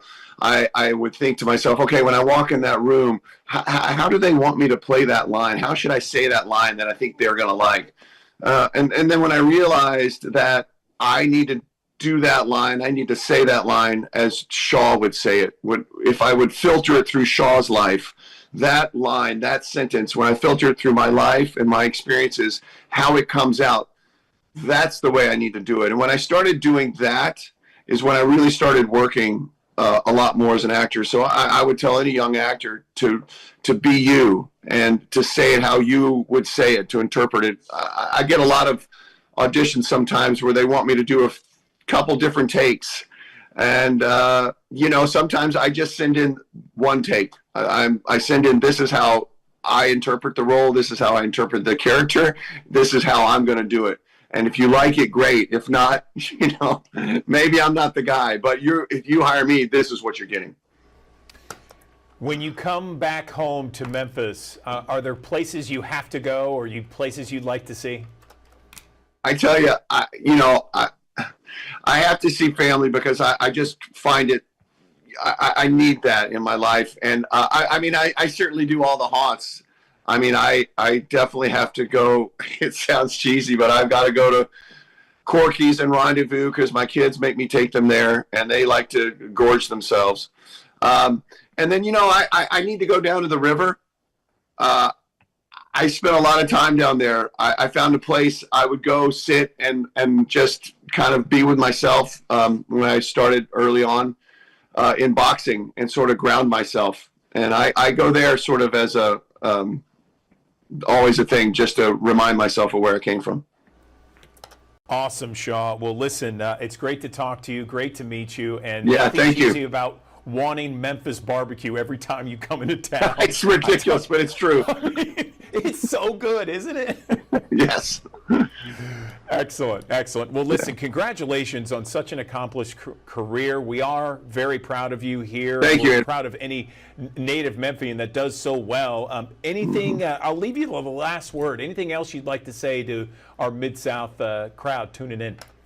I tell you, I mean, I hope to be back there soon. I'm working on writing a film right now about some younger, my younger memories of when I was boxing. Particularly, my boxing coach got me a fight at a maximum security prison when I was 14.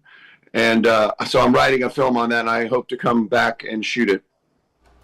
Wow, that's awesome. I love it. That's what they call a tease in the industry, right? That was great. Yes. All right, Shaw. Well, listen, thanks for coming on the Digital Desk. Congratulations once again. You bet. We appreciate it. Good morning. Welcome back to the Action News 5 Digital Desk. All right, wrestling fans, I want to hear from you because we have something that's coming up this summer, and I know you're thinking about it, WWE's SummerSlam, and I am going to be joined by this lovely lady who is fierce. She may be little, but she is fierce. It is certainly someone that has had much success in the ring, going all the way back since 2010. She is a veteran now, and she still kicks butt. I am joined right now on the Action News 5 Digital Desk by WWE superstar Zelina Vega, and she is proudly displaying that championship belt on her shoulder there. Zelina, so nice to meet you. Tell me, how's it going? Good morning. I'm great. How are you? Thank you so much for having me. Oh, yeah, absolutely. You know, we have a lot of wrestling history here in Memphis. I'm sure you're well aware, and I know that SummerSlam's a big, big deal. So tell me about it. Good morning. Good morning. Well, I mean, SummerSlam is always known as the biggest party of the summer, but now it's going to be 2 nights. So it's going to be a jam-packed week of WWE, really, especially for the fans. It's going to be amazing from Monday Night Raw to Friday Night SmackDown to August 2nd and 3rd. It's that weekend, all SummerSlam. So it's kind of cool that you guys get to be a part of it, whether it's, you know, again, the 2nd, the 3rd, or really just Monday night and Friday night. Or be a part of all of them. But either way, we're going to make sure that we bring it for the fans because we're so excited, especially, I mean, it's going to be John Cena's final SummerSlam. So it's like you never know what's going to happen. And I think for me, of course, walking in as champ is going to be really, really fun. I bet. So tell me, I love seeing this video. You are, you're beautiful, you're tough, you're fierce. You're all these things, and you've been doing this since 2010. Tell me how someone like yourself gets involved and is a part of WWE. How does that happen? I mean, ultimately, I was starting training when I was 17, so that was back in like 2008. But it's something that I've wanted to do since I was 4 years old. I mean, my family were huge wrestling fans. We used to go to Madison Square Garden all the time. I remember my aunt wanted to make a big "Just Bring It" sign, so you had all 10 of us with like different letters, making sure that everybody could see it because we were just so proud to be wrestling fans. And my uncle, well, he's my grandmother's brother, so my great uncle, but he had wrestled also in Puerto Rico. His last match was against Bruno Sammartino, so it runs deep in our family. My cousin, Amazing Red, he started training me from the jump, and it's nice to feel like I get to represent all of them along this journey. And obviously being from Queens, being from New York, this is really close to home, and it feels like a different kind of welcome back in a way. I say welcome back from the fans, and it's something that we always look forward to in SummerSlam. But for me personally, it's a little extra special. So tell me about what it's like to be on tour. What are the fans like? Are there certain moments during the tour where you're just like, this is amazing, and then there are certain times where you're just like, oh my gosh, am I going to be okay getting out of here? Yeah, I mean, I think that's the beauty of it. When you step into this world of wrestling, and especially WWE, this is the life. This is the life that you're always on the road, but I'm just so lucky. Like, I have my husband with me who gets to do it with me along the way. And, he obviously, he has his own style and his own unique way of doing things. And I get to learn a lot from him. And when it comes to questions about my matches or how to do stuff or just get ideas from, like, he's like the perfect person to go to about that. And he helps me in so many different ways. So it's like I get to bring a piece of home with me on the road, and I'm super blessed for that because not everybody gets that. But it's nice to share that with him and also share this moment with him because he made his return the same night that I became a champion, well, a singles champion for the first time in my career. So it's just uniquely special, and I think WWE just it makes you feel a part of it in a way because I've had so many fans tell me that they feel like they were a part of it too, and they felt like they won that night too because they had been supporting me from the jump. And I think it's so cool because I have the most unique and unconditional loving fans. Like they support me unconditionally, and I'm so thankful for them. That's got to be awesome. I love hearing that.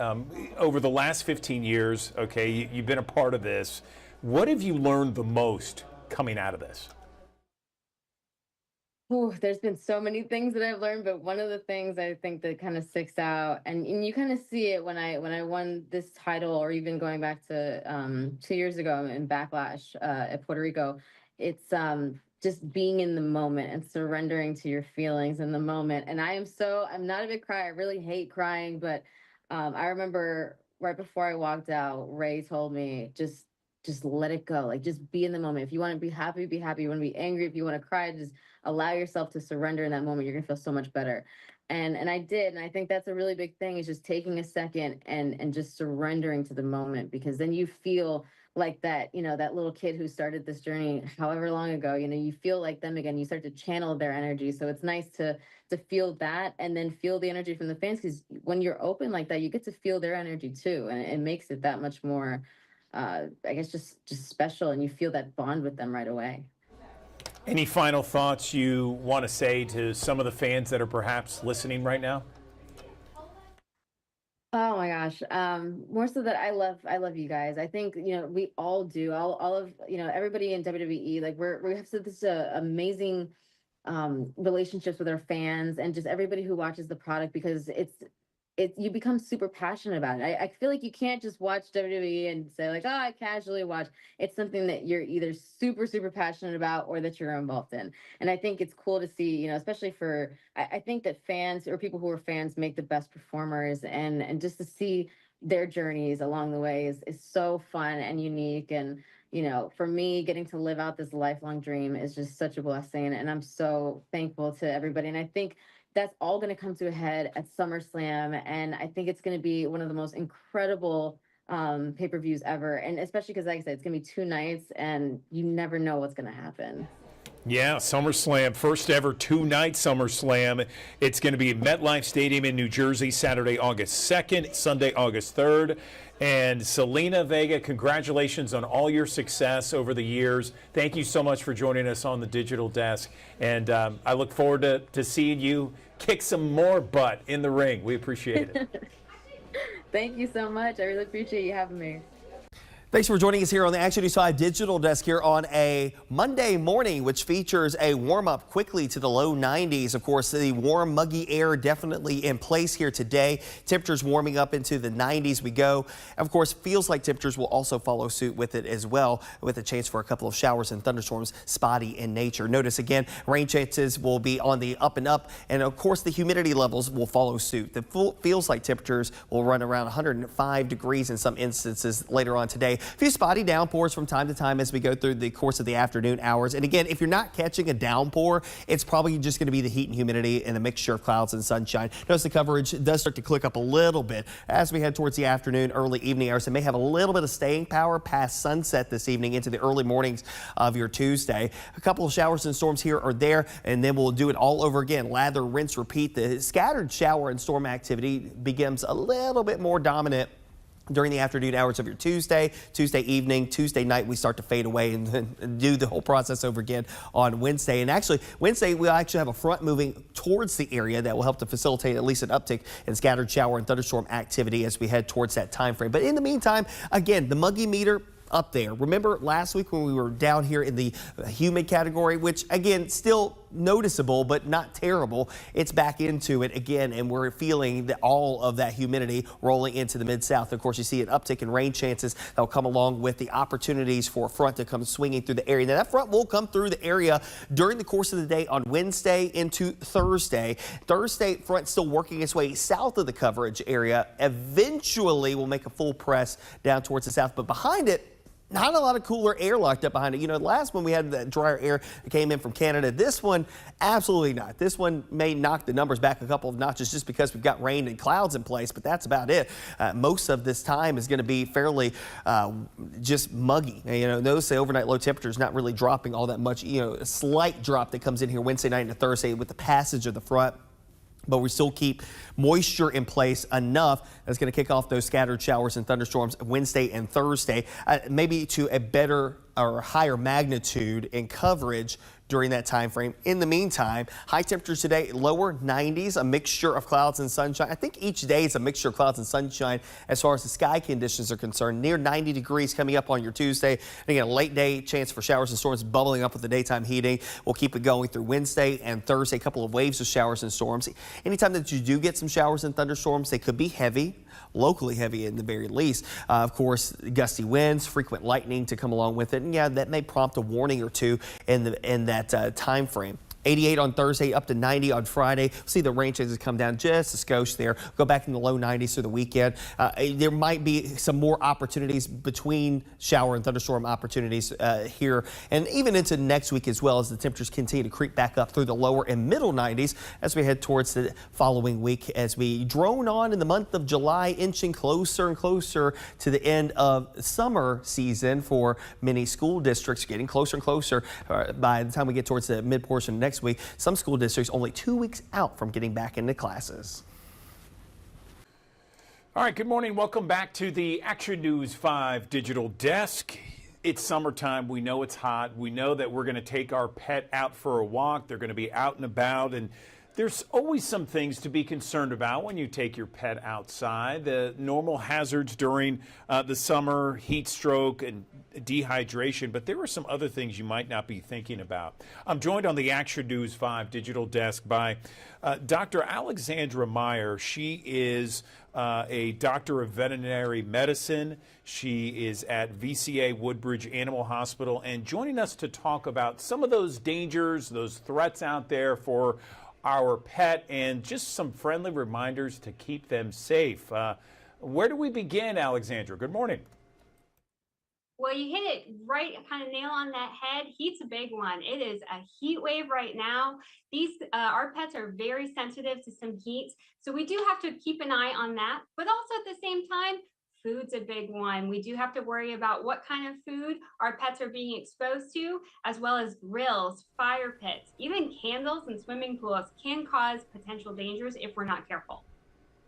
Okay, so let's for our audience there, we have thousands of people who watch us each and every morning. Let's talk about those great ideas, suggestions, some tips out there just to have a safe summer for our pets. Right. One tip that I highly recommend, we are going to have lots of barbecues this summer. It's beautiful. We are enjoying corn cobs, ribs, chicken bones. When you're done, put them in the trash and take that trash out to the curb. Don't let it sit in your house and become a potential hazard for your pet. It smells good. They want to eat it, but it can become obstructed. We can have GI irritation. Just take it out of your house so it doesn't become a problem. Let's talk a little bit about the pavement. You know, oftentimes we don't think about how hot that pavement can get. Just some friendly reminders out there. Absolutely. So when you go outside, that pavement absorbs quite a bit of heat. Take your hand and put it on the sidewalk or on the asphalt. If you can't hold your hand there more than a few seconds, it's too hot for your pet. Keep them on the grass if we are going to go for a walk, or if possible, keep them inside. Make it so they can't get their poor little paw pads burned. What about a swimming pool? You know, you were just mentioning grilling out outside. You know, there's festivities going on. How do we keep our pets safe in the pool? So pools are wonderful. Again, human nature, we love to be out there spending time with our pets, but even the strongest swimmer can become tired and can potentially drown. If you have a fence, putting a fence around the pool is a great safety, but also teaching your pet where those exit points are. If you have a shelf, also just always supervising your pet when you're around water or in the pool, and making sure if there is a dangerous situation, we can remove them from the pool. Anything else you want to mention before we let you go, Alexandra? DCA has a wonderful summer safety handbook on their website at www.dca.com. Also, from June 23rd to July 15th, our local ERs are having a 50% off coupon of your exam fee. You can find your local ER by going to www.dca.com, clicking Find Care in the right corner, and putting in your zip code to find your local VCA veterinarian. Okay, Doctor of Veterinary Medicine Alexandra Meyer joining us on the Action News 5 Digital Desk. Thank you so much for some of those tips and ideas and suggestions for all of us to have a safe and happy summer. We appreciate it. Thank you so much. Good morning. Welcome back to the Action News 5 Digital Desk. 1 in 10 women will experience postpartum depression after giving birth, and it usually can last anywhere from 3 to 6 months. It's estimated that about half, 50% of mothers with postpartum depression are not diagnosed by a health professional. Let's talk more about this issue, perhaps some new treatments, better treatments out there, with Dr. Patrick Clayton, an OBGYN with St. Francis Medical Partners. Doctor, thanks for coming back on the digital desk. So first off, let's talk about maybe the signs and symptoms of postpartum depression. Good morning. Good morning. So one of the main signs is just feeling overwhelmed frequently, losing interest in things that you normally would take pleasure from, and loss of appetite, sleep disturbances. Those are some of the more common things, which can be difficult to diagnose in the postpartum period because sleep disturbances and taking care of the baby can be very common and kind of overwhelm you. You know, I mentioned 1 in 10 women have postpartum depression. It seems like it's more than that. I don't know, based upon discussions that I've had and stuff that I see online. Is there anything that we know that brings on postpartum depression, or is it just something that happens? There are risk factors for it, and one of the biggest ones is a history of depression prior to pregnancy or depression during pregnancy. Some of the hormonal shifts that happen in the postpartum period can cause it. But yes, and as you were saying, it does seem like more, and I think that hits to the point that you initially led off with, in that it is an underdiagnosed problem because people don't want to. They feel like it's something they're doing wrong when that's not the case. It's definitely just a normal thing that happens, and it needs to be addressed. No question about it. Again, glad you're here and talking about this issue, informing the thousands of people who watch us here on the digital desk each and every day. So let's talk about maybe the treatment out there, and has there been any advancements in some of the treatment? So there are some newer drugs that can be used to help stem the depression symptoms. Classically, there is talking to a counselor, there is medication, and a lot of patients will benefit if you combine both of those and using medication and talking to a counselor or a therapist or psychiatrist. And the other thing is that a lot of these episodes do tend to resolve with time, but there's no reason to suffer in the meantime as we wait for these symptoms to improve and the stress to resolve. You mentioned drugs as a portion of the treatment. Is there anything that's non-drug treatment? That would be where counseling would come in, and also involving a support network, which people with low support networks, that's a risk as well. So involving people around you to help not only with your symptoms, but just helping with care with the baby can alleviate some of the stress on new moms.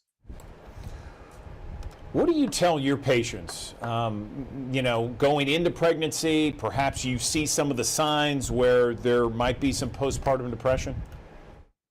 I just encourage patients to speak up. That's the biggest thing, is is there really shouldn't be a stigma around it. It's a very manageable condition, but the first thing you have to do is ask for help. And that's really where I try and create a very supportive environment in my clinic, and let people know that, or patients know that if you come to me, we will do everything we can do, and you don't need to suffer in silence.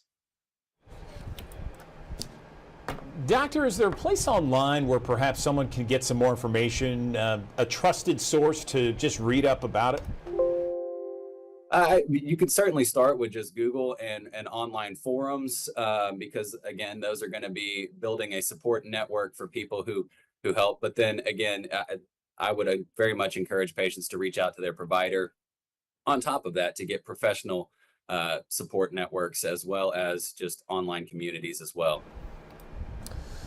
All right, Dr. Patrick Cleeton, OBGYN with St. Francis Medical Partners. We appreciate you coming on the digital desk. It's valuable information, and I know that thousands of people who watch us really appreciate the info. Thanks so much.